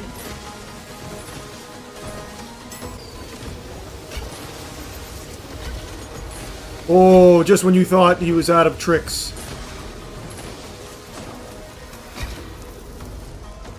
I did it! I beat the Beast Dungeon on my first try. They've done it. Mind's Eye is the gift that just keeps on giving. And by gift, I mean coal. Like if Santa brought you a lump of coal under your Christmas tree because you were naughty. This game came out, was terrible. Everyone hated it except for a few people in Arkham Asylum that for some reason found a few things to like about it. But the King of Clowns, Leslie Benzies, who was a video game legend, literally worked on some of the most iconic games we've ever been blessed with from Rockstar. He is the mastermind behind Mind's Eye, and he's the face of it. And this man's got his nipples fucking twisted here by Itachi, trapping him in a genjutsu that's lasting his whole life, it seems. Because since Mind's Eye came out and was a big dud, thumbs down from everyone, he refuses to accept the reality that the game just is bad. So he comes up with all of these excuses, and the big one is that the game was sabotaged from within. And now I just learned that his company is engaged in a lawsuit from employees that allege that they installed spyware onto all of their devices that was recording conversations, keystrokes, everything, because of this douchebag's like crazy paranoia, it seems. And he still, to this day, will not let it go. He still believes that the game is a masterpiece and we just can't understand it, and he is so convinced that sabotage is the reason why it has bad reviews that he just farted out a DLC for Mind's Eye, which, mind you, not a single soul on this planet was salivating for. No one wants more Mind's Eye. Please, God, put it back. But he released a DLC for Mind's Eye called Blacklisted, based on the true story of how Mind's Eye, the game, was sabotaged from within. So it's a game about what he believes happened with Mind's Eye, where people, saboteurs, were at work, the puppet masters. And he actually even uses real employee names as villains in the DLC, apparently. Fucking diabolical. I haven't played it yet. I'm playing through Saros right now, so maybe after Saros I'll give it a whirl to just see how unhinged it is. But anyway, I want to show you a bit of the lawsuit while I was going over it on stream last night. It is nuts. I think you can make a very strong argument that Mind's Eye is more pathetic than Concord. Yes, the budget wasn't as high as Concord, and yes, it didn't shut down in 2 weeks like Concord, but at the very least, Concord had the wherewithal to just quietly pass away and just fade from existence. Mind's Eye, Leslie Benzie keeps stomping his feet and yelling and screaming about it. It's the result of sabotage. There's a great game here. You guys just don't see it. You guys are wrong. You've been misled by sabotage. That kind of thing. At least Concord, no one's doing that, at the very least. Mind's Eye studio employees sue management over installing secret monitoring software on staff devices. Group of unionized employees at Build a Rocket Boy, Barb, studio behind Mind's Eye, have initiated legal proceedings against the company. They allege that management installed invasive surveillance software on their devices without proper consent, violating UK data protection laws. This marks the second major legal confrontation between staff and leadership in under a year. It was all in the pursuit of greatness that is Mind's Eye. Sacrifices must be made to achieve this level of quality. I don't know what they don't understand. It was TerraMind, a monitoring tool capable of tracking keystrokes, capturing screens, and recording microphone audio. Wow. Had to make sure it wasn't leaking to Rockstar. They were really sweating Mind's Eye. The GTA killer. He's gone full psycho. In the DLC mission, he put real devs' names in there as enemies. No shot. I know one of the DLCs was apparently about, like, the sabotage. There's a lot of discussion and a lot... I know that, but there's no way he used real devs' names here. It's not even fun as a joke. I mean, playing through Mind's Eye was fun bad, but I'm not doing the DLC. Build a Rocket Boy's toxic culture of secrecy and micromanaging, one of the worst I've seen in 20-year career in the gaming industry. While they have conceded to our headline demand of removing TerraMind from our devices, many questions still remain about their actions. Man, he actually did go full fucking psycho. What happened to this guy? In a leaked internal meeting cited in the legal filing, CEO Mark Gerhard and founder Leslie Benzies confirmed the software had been installed without workers' prior knowledge. The IWGB argues that this practice exceeds the legitimate remit of monitoring workers' productivity. Legal experts note that failing to notify employees breaches Article 13 of UK GDPR, which requires employees to provide transparent information about data processing. Employers, excuse me.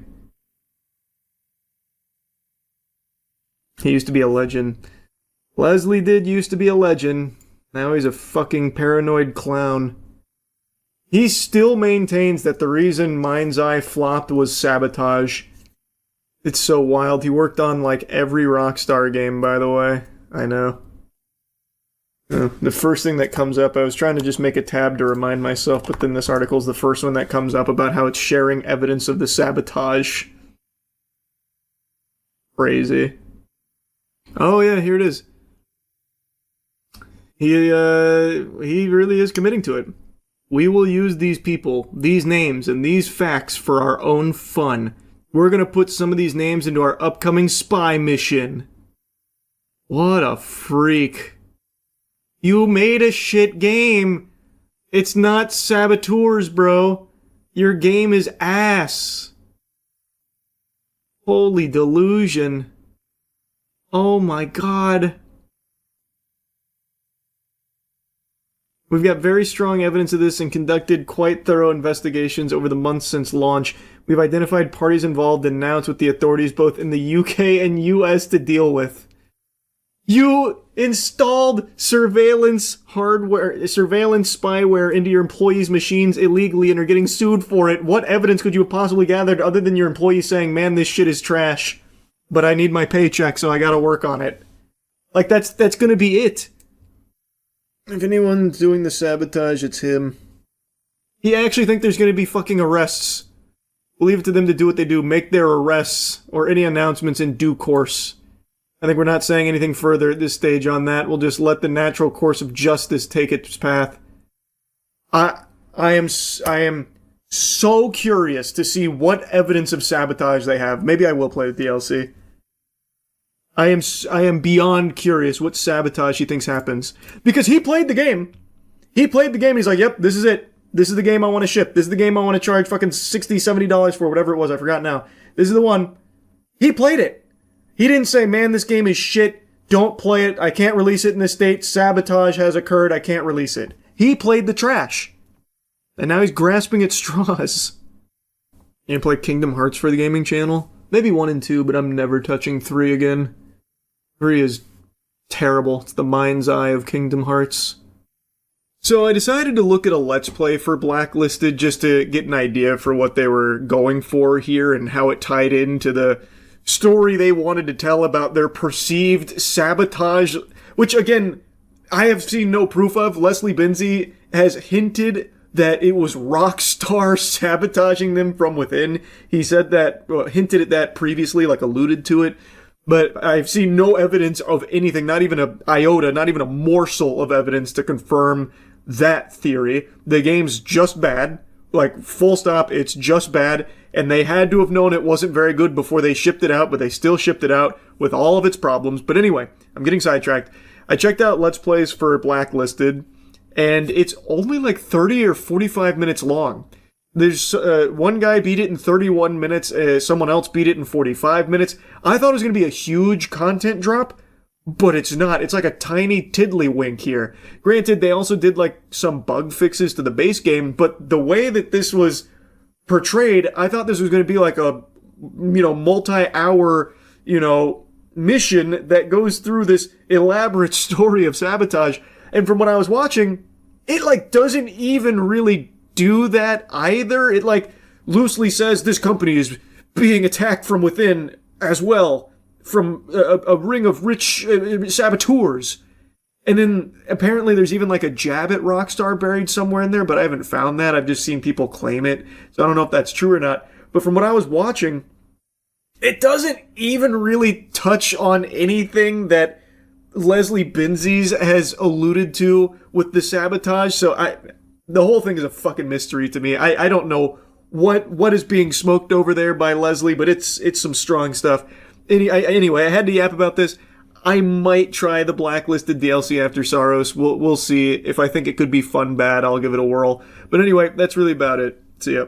I don't know you, but I know enough to guess with a high level of confidence that you've been angry before. Unless I got the Dalai Lama watching or something. I bet there have been moments in your life where you've been fuming, extremely angry. It's natural. It's normal. I mean, Jiminy Christmas, earlier today, I was angry. I was driving and a spider went across my windshield. And it was a rather large spider. This puppy was set to Wumbo. And I don't have arachnophobia or anything, but I don't like them. And I certainly don't like them on my windshield. So, I pulled over and in my cup holder had a receipt. So I thought, that'll be good enough. I'll just blast it with the receipt. And as I go to do that, it hits me with like a running back move. It hits me with like a double sidestep and then jumps on my arm. Then I fucking freak out and start like slapping my arm and screaming like a maniac. And I can't find the spider anymore. That makes me frown. It makes me angry. I'm sure there's plenty of things that have made you angry. But have you ever been so angry that you light a 1.2 million square foot warehouse on fire and will most likely spend many, many years behind bars for it and film the whole thing for Instagram? Probably not, I would say. Most likely no. But I did just hear of someone who did. And it is a fascinating story because the anger makes sense. Like the reason why this employee was angry, I think a lot of people can understand. But drastic measures like this did nothing except ruin his life.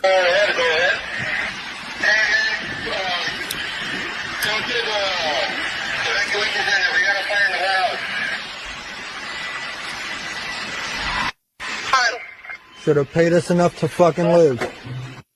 You know, we may not get paid enough to fucking live, but these bitches dirt cheap. All you had to do was pay us enough to live. All you had to do was pay us enough to fucking live.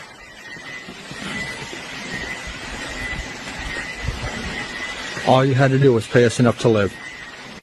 There goes your inventory. This is a Kimberly-Clark warehouse that apparently served 50 million people. It was located in California, and a disgruntled 29-year-old employee filmed these videos, posted them on Instagram of him lighting it on fire, and it completely fucking torched it. It, like, incinerated this whole facility. Pretty fucking stupid plan. Extremely dangerous. Could have easily killed people in the warehouse. The fire could have spread outside of the warehouse as well. It's California.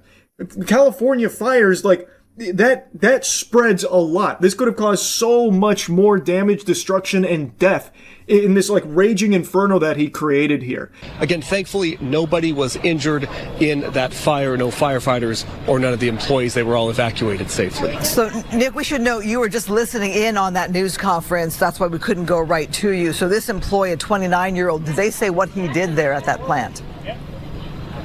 It's unclear exactly what he did. What we know is that they house lots of Kimberly-Clark products here. Again, this is a 1.2 million square foot warehouse here. So very large space filled with products. We know that they load the trucks up and distribute them. We don't know specifically what that man did. I feel like we have some strong evidence to what that man did. He filmed it himself.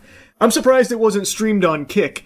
Like, this has become a very common phenomenon where people film or stream themselves committing crimes, in this case, arson. So he made it very clear what he was doing and why, the motive. He was upset with the pay, saying that all they had to do was pay him enough to fucking live, which is a very real problem, something I have yapped about for years, about how so many jobs right now in the country don't actually pay their employees a livable wage. And as things keep getting more and more expensive, it's not like the pay is being risen to try and help them, enable them to live. It is a huge problem. But the solution this guy cooked up in his noodle is not the optimal play, because now all he's going to do is land himself in jail. He's not going to be getting paid there. And on top of that, all of the workers at that warehouse, they are now out of work for who knows how long, and maybe they get canned because of it. I mean, this is a huge warehouse. This is going to take a long time to rebuild and get all that inventory and stuff back. Maybe they just start laying off employees that were working there. So now he has also ruined other people's income on top of that. So it's not exactly like the best plan that he's cooked up here, as shocking as that is to hear that arson didn't save the day. It is an issue. His anger is understandable, but this didn't do anything to solve it. It's not like that this company is all of a sudden going to have a come to Jesus moment like, oh, we didn't know that by underpaying our employees, it would make them frustrated. But now that an entire 1.2 million square foot warehouse been burnt down because of our folly, we will change our ways. We now see the light. Our third eye is open. Enlightenment. Time to raise everyone's pay. It's just not going to happen. Do is pay us enough to live. Chilling video posted online by the suspect appears to show the moment a massive warehouse fire was deliberately set. All you had to do was pay us enough to live. Investigators say the man behind the camera is 29-year-old Shamel Abdul Kareem. He was believed to be an employee of Kimberly-Clark. However, it is confirmed that he is an employee of NFI Industries, the third-party distributor of Kimberly-Clark. Officials say he had posted grievances online before igniting the Ontario, California warehouse on fire. Now, I've actually seen people applauding this, saying that they need to start a GoFundMe ASAP so that way they can donate to him because he's a hero. He's standing up to capitalism. Finally, enough is enough. We need more of this across the country.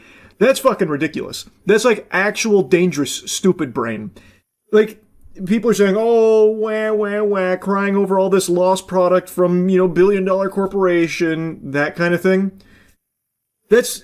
I don't know how people can be so, out of tune with reality. It's not even about, lost products or anything. It's about how easily people could have died in that, how it could have spread way beyond just that warehouse, and how this doesn't even really affect the company all that much. They have insurance. You know who this actually affects? Is the employees that are most likely going to be out of work here while this facility is out of commission and under maintenance, so they're going to be out income, and he just threw his whole life away for this, and it's not going to do anything to actually help people get a livable wage from this company or anything like that. It's just reckless, dangerous, jeopardizing tons of people's lives and safety and the area around him. This could have caused a huge fucking problem. Like I said, it's California. Wildfires spread wider than Kash Patel's butt cheeks. Like, in that area, this could have easily spiraled way out of control, way beyond just that warehouse as well. Like, this is just not something anyone should be like. Anyway, there is something other people have pointed out as like a very surprising element to the fire itself,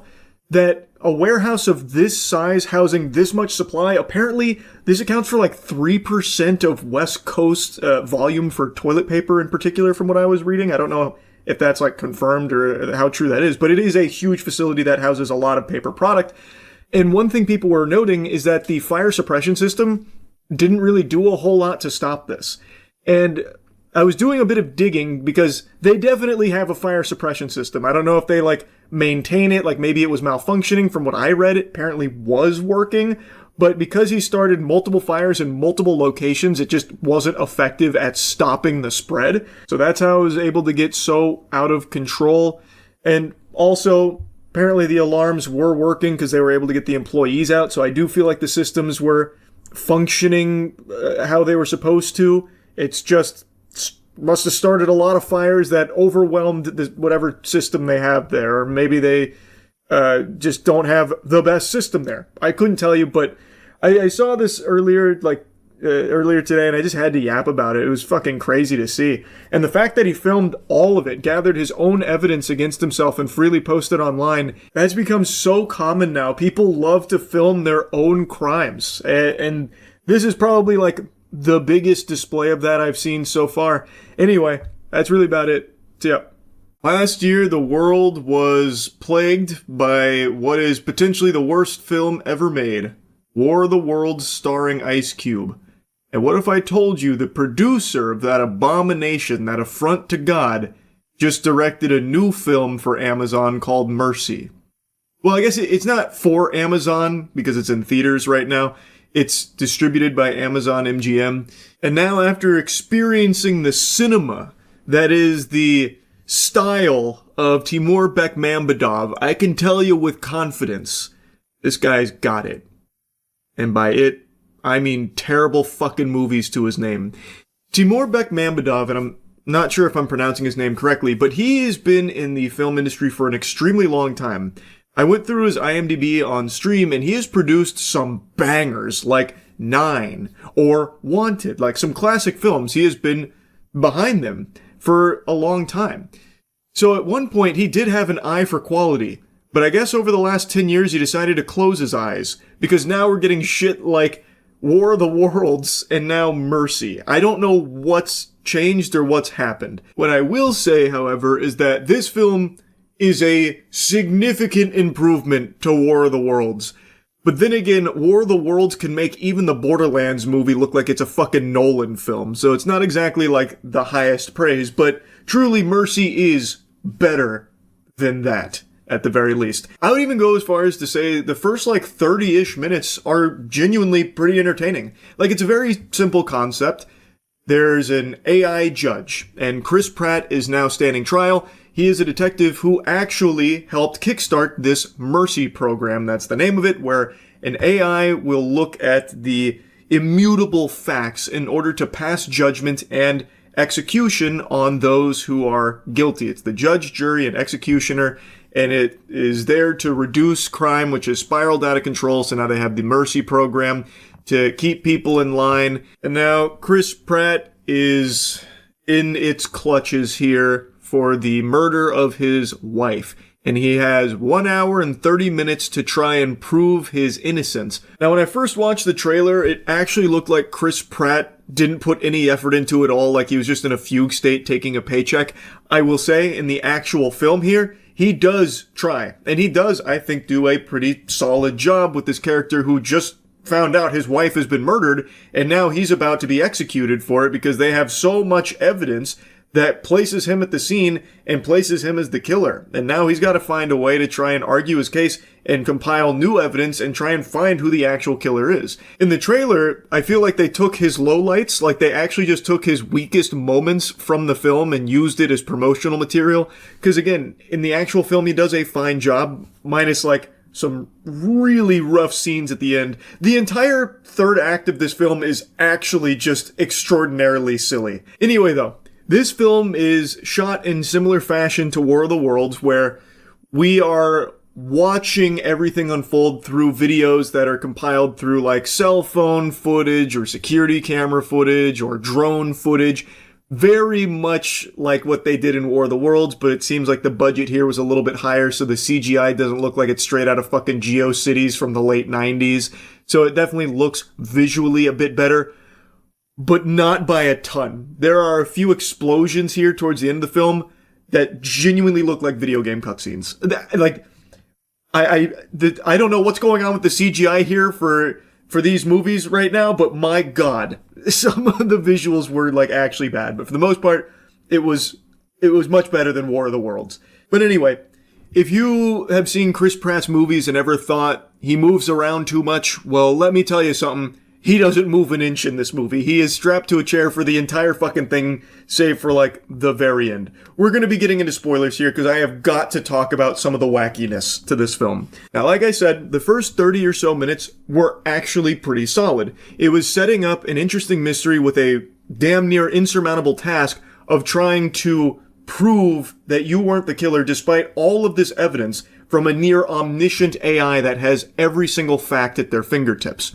And with the Mercy program, they give the accused access to literally God mode, where they can see, find, and hear everything. So anything that Chris wants, he can ask for, and the AI judge will provide it, so that way he can try and prove his innocence. And just like in War of the Worlds, the AI can do anything lickety-split. So anytime Chris says, hey, can you find this bathroom? I'm looking for a glory hole that I might have caught a glimpse of in this one frame on this one video that you got from a nearby walkie-talkie that ricocheted off a radio tower. It's like, oh yeah, I've already found it. It only took me 2 seconds.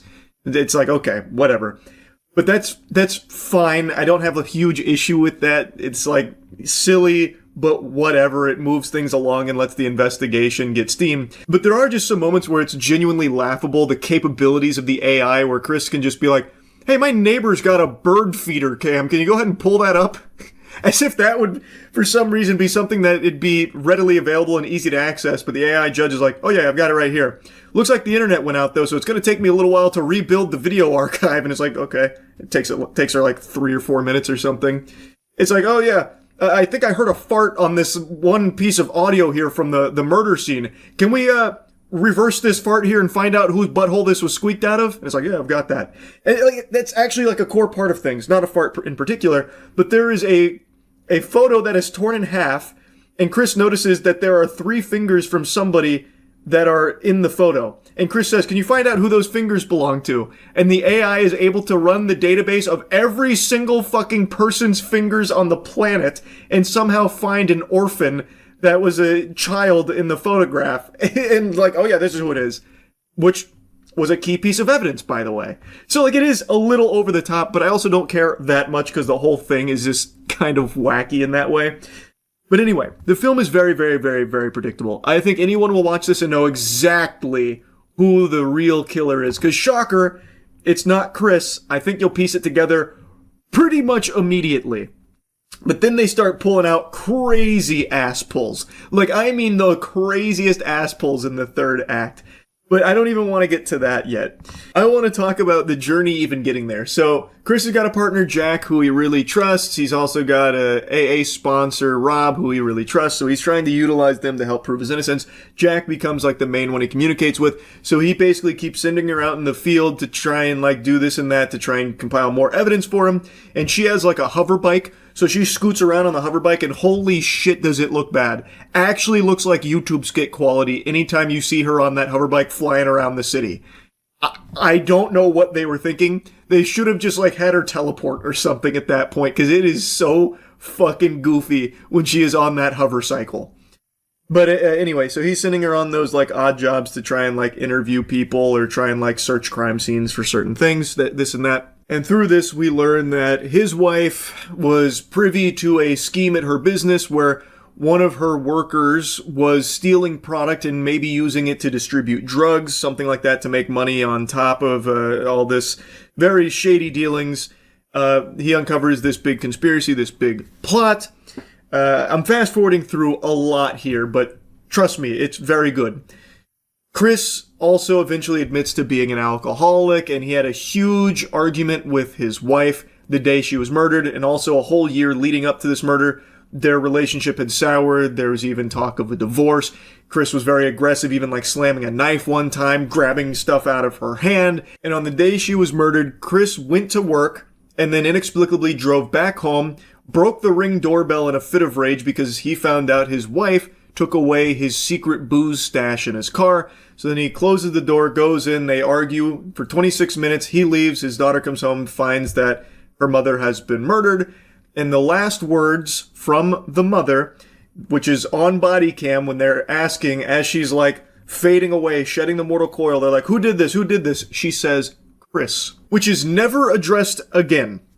I want you to keep that in mind. That is never addressed again. When asked, as she is dying, who is responsible, she answers the question saying, Chris, and then she kicks the bucket. But Chris didn't kill her. It is proven that Chris didn't kill her. Why the fuck did she say it was Chris? Like, it seemed like she was just trying to get like one fucking slam dunk in on him before she died, before she met her maker, in order to make sure that Chris also, suffers at the end too. She knew it wasn't Chris that killed her. The person that stabbed her, murdered her, was not Chris. Why did she say it was? Like, what the fuck?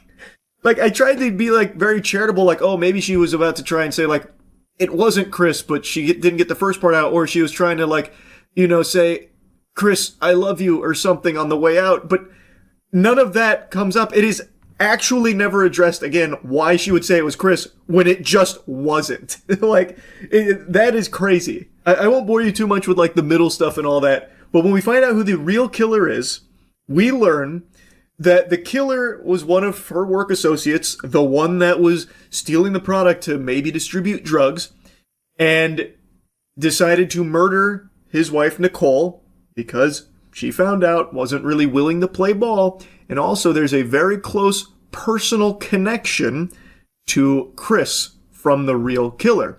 The real killer was able to pull off this kill by going to Chris's barbecue 2 days prior to the murder and hiding in the basement for 2 days, and then sprung out and stabbed and killed his wife. Now, the close personal connection is that picture I mentioned.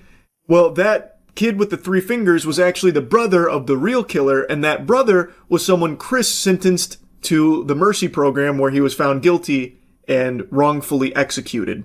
And he never forgave Chris for it. So he got close to Chris for 2 years and then eventually killed his wife, built a bomb with all of the material he was stealing from their workplace, and was going to crash the bomb into the Mercy headquarters, killing Chris and the AI with him in order to prove his brother's innocence.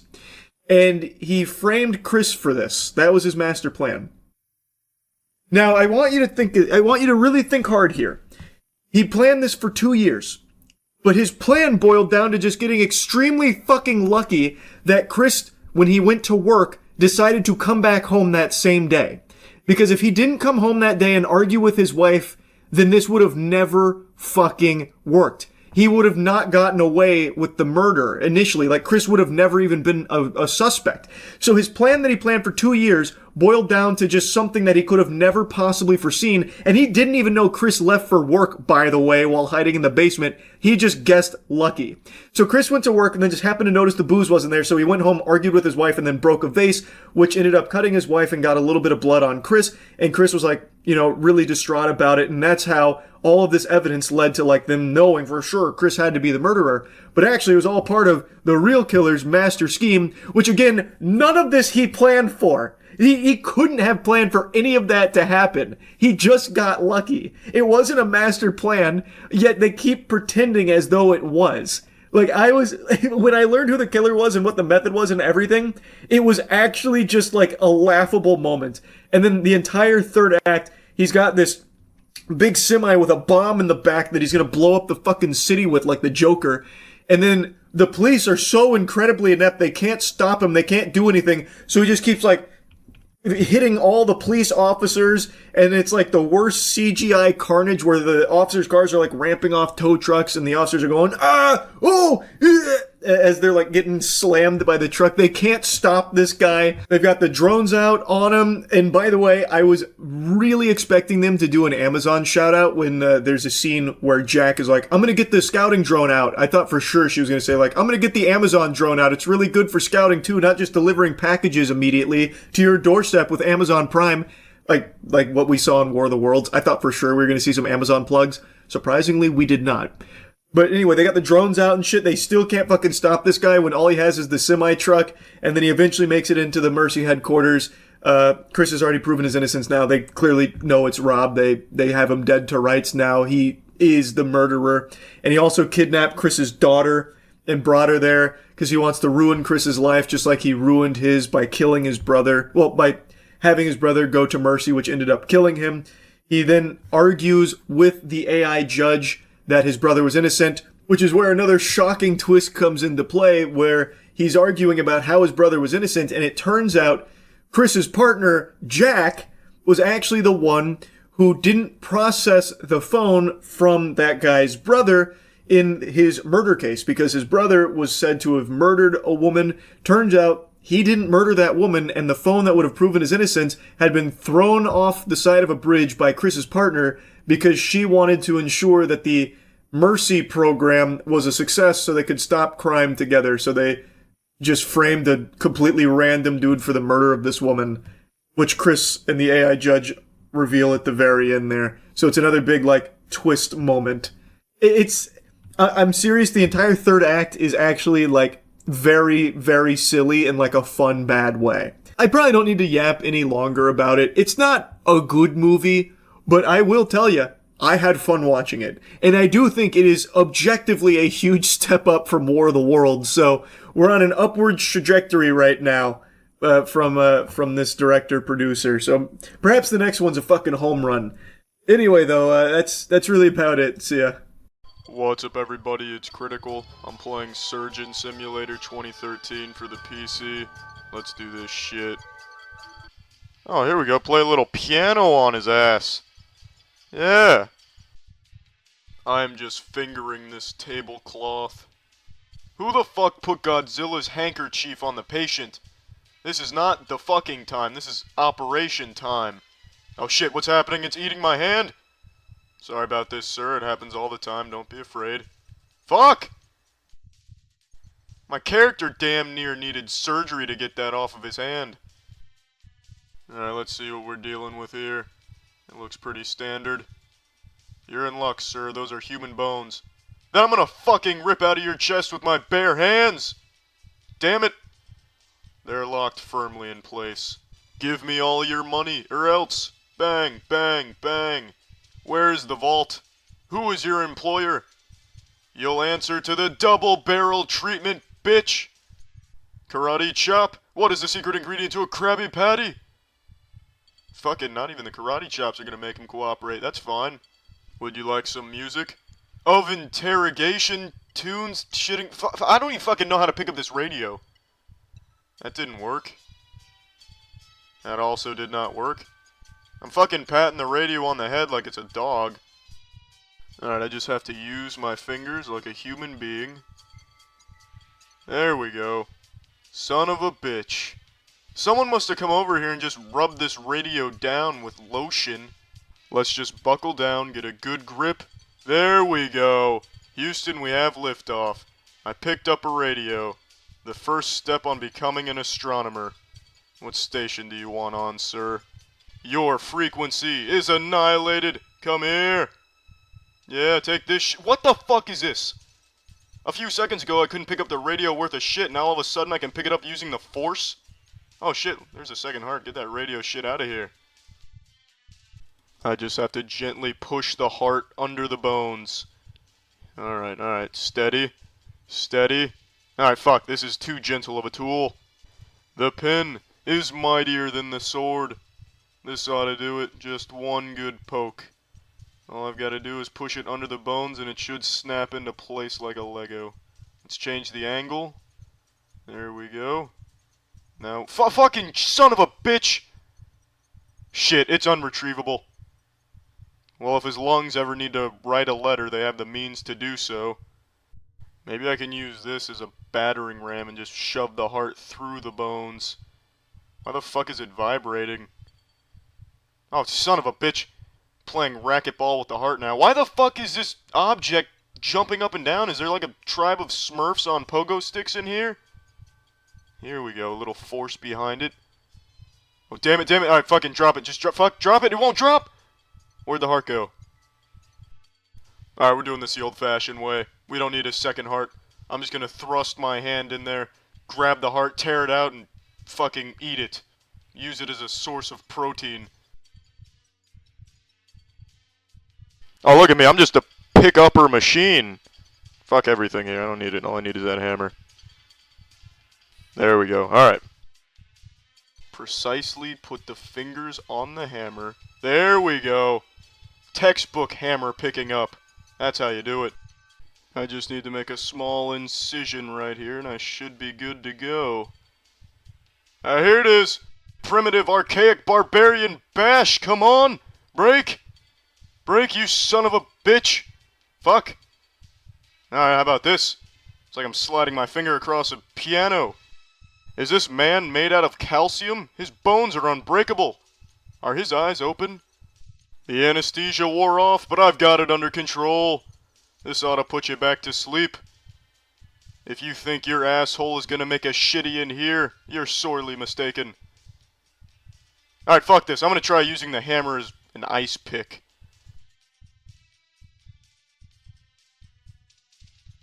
I'm fucking sawing his diaphragm.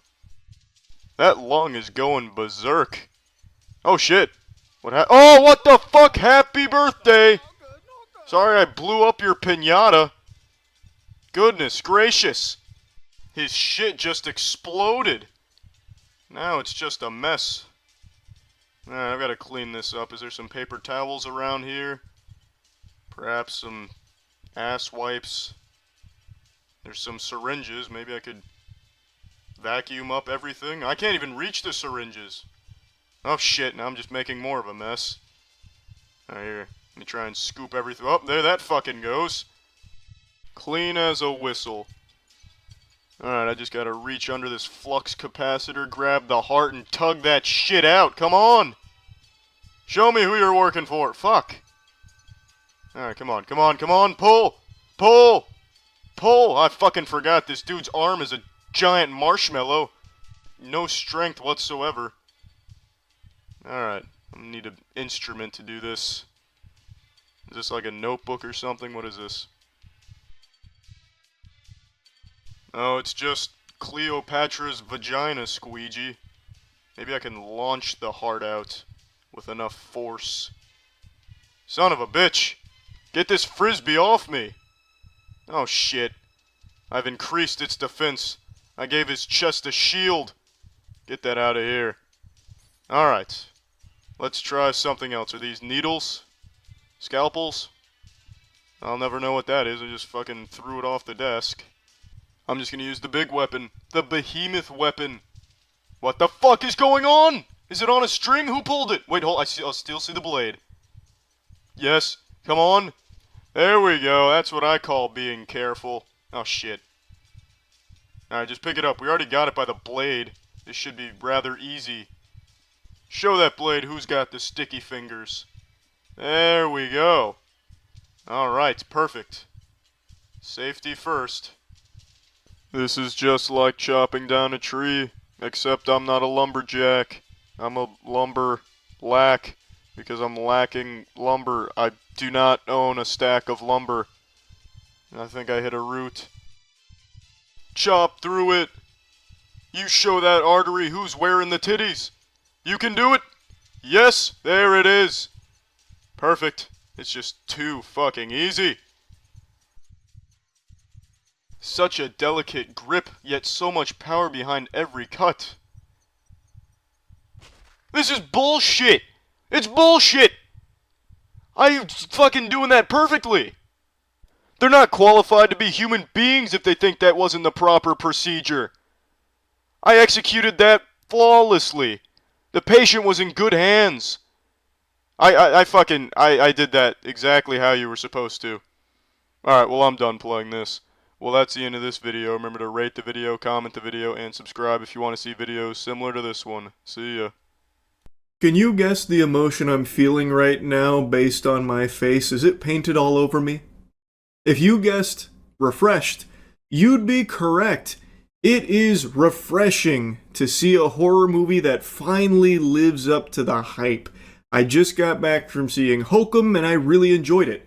Going into it, I saw all of the stellar reviews saying how great it is, and surprisingly, it didn't tiptoe over the edge like a lot of horror movies love to do, where they just slap, "Scariest movie ever made! Hope you brought your diaper! You're gonna be pooping! It's turbo extreme spookiness!" That kind of thing. Like Longlegs. And I know I've spit on that a lot, because I think it is just the perfect example. I think it is the epitome of this overhyped, exaggeratory marketing that horror movies are really leaning into these days. Longlegs was just but the advertising would lead you to believe that it's scarier than hell itself, that it was opening a fucking portal to the underworld or something. And a lot of movies now have been doing that pretty routinely, and it's just become a big pet peeve of mine. It is just so fucking annoying how just generic horror movies now just lean into this marketing of, you're gonna fart with fear, you're gonna be sucking your thumb for the rest of your life thinking about this movie, it's gonna traumatize you, don't see it, it's too scary, that kind of shit. I'm ranting about that again, can't help myself. The point is, Hokum didn't have that around it. The reviews were just extremely positive about how well shot it was and just how great it was at being unnerving and intense, and how well Adam Scott played his character here. And all of that I agree with. I think this was a really good movie. And interestingly enough, Hokum is... we're going to get into some spoilers here. I'm not going to do like major well, maybe I'll do that. Spoiler warning. I don't know how deep into spoilers I'll get, but in order to talk about some things, we got to get into spoilers. Spoiler warning. The movie revolves around a witch that is supposedly trapped in the honeymoon suite of this very peculiar hotel. And they make that pretty clear early on, and in the advertising you can see that there's a supernatural element to this horror movie, but what really surprised me is that that's not the meat and potatoes here. This is actually more of a murder mystery than anything, with supernatural elements that are thrown in, like woven throughout it, really seamlessly, and it's great. It's like a really good marriage of murder mystery plus just genuinely good horror. Like, it does rely on a lot of jump scares, but they didn't feel cheap or anything. It actually just complemented the entire atmosphere they built up of this murder mystery really well. So I thought that was very cool. They introduced some interesting characters. Adam Scott plays a writer who's a real asshole. And you spend most of the movie kind of rooting against him. You're like, okay, when's the witch gonna fuck this guy? And by the end of it, you're like, oh, please, I hope everything works out okay, that kind of thing. They do a good job of making you care and fleshing out these characters. Even like a wacky guy in the forest named Jerry, he gets quite a bit to do. He's a cool character. It does a lot that I didn't expect it to do. I was expecting, based on the previews, or the trailers and the reviews, it would mainly just be like a horror movie about a witch, that kind of thing, just doing like creepy witch shit. But it's not. That is definitely there, and when it's there, it's done well. They do try and put a different kind of spin on it to a certain degree using the folklore, which I appreciated. It's not the most unique thing you'll ever see when it comes to that, but it's done effectively. I also really appreciate that there's no stupid characters, per se. No characters are making, like, really dumb decisions. Like, there's even a moment where they basically do, like a video game puzzle, like some shit you'd see out of, like, Resident Evil or something, where Bowman, Adam Scott's character, has to brainstorm and come up with a good plan on how to utilize a dumbwaiter without just trapping himself and basically game over there. And the solution was really creative. I just appreciated that, because usually a lot of horror movies rely on characters being super stupid. Here, not so much the case. That being said, there is something in the very beginning of the movie. He is writing a story, and it is reaching its conclusion. And there is a glass bottle with a very important item inside. And the character and a child that's traveling with them are in the desert, and they reach their destination, but then he realizes he can't open that bottle to get the piece of paper inside of it out. So his plan is pretty morbid. He believes the only way to open it is to break it on the skull of the child. So he was going to bash his skull with the glass bottle in order to break the glass to get the item out. And I think that's just a little silly. And this is something kind of important to the film because it shows Bowman's outlook. He has been through something very traumatic, so he views everything as just having bleak endings. And that's a point he makes to a waitress at that hotel while he's drinking. He's describing the ending of that story, and she says how bleak it is, and he's like, yep, that's how everything goes. And this is a perspective that he has carried his whole life after that incident that happened in his past. And even at the end of the movie, as things change and the ending of this book maybe gets altered in certain ways, it is still reflective of his outlook, and that's why it's something that's kind of important to the overall film. But even in the end, the solution of bashing the bottle on the skull is still the only thing that the characters thought of there. And I just thought that was really silly. Immediately what came to mind is, why the fuck would you decide that the only way to break that glass bottle is by killing your child there with it, breaking it on their skull? If that is let's just assume the sand is way too soft and there's nothing you can do to like stomp on it to break it, because the sand would just absorb all the energy. It wouldn't actually like explode the glass. There's obviously no rocks around them because they were looking for a rock, couldn't find a rock.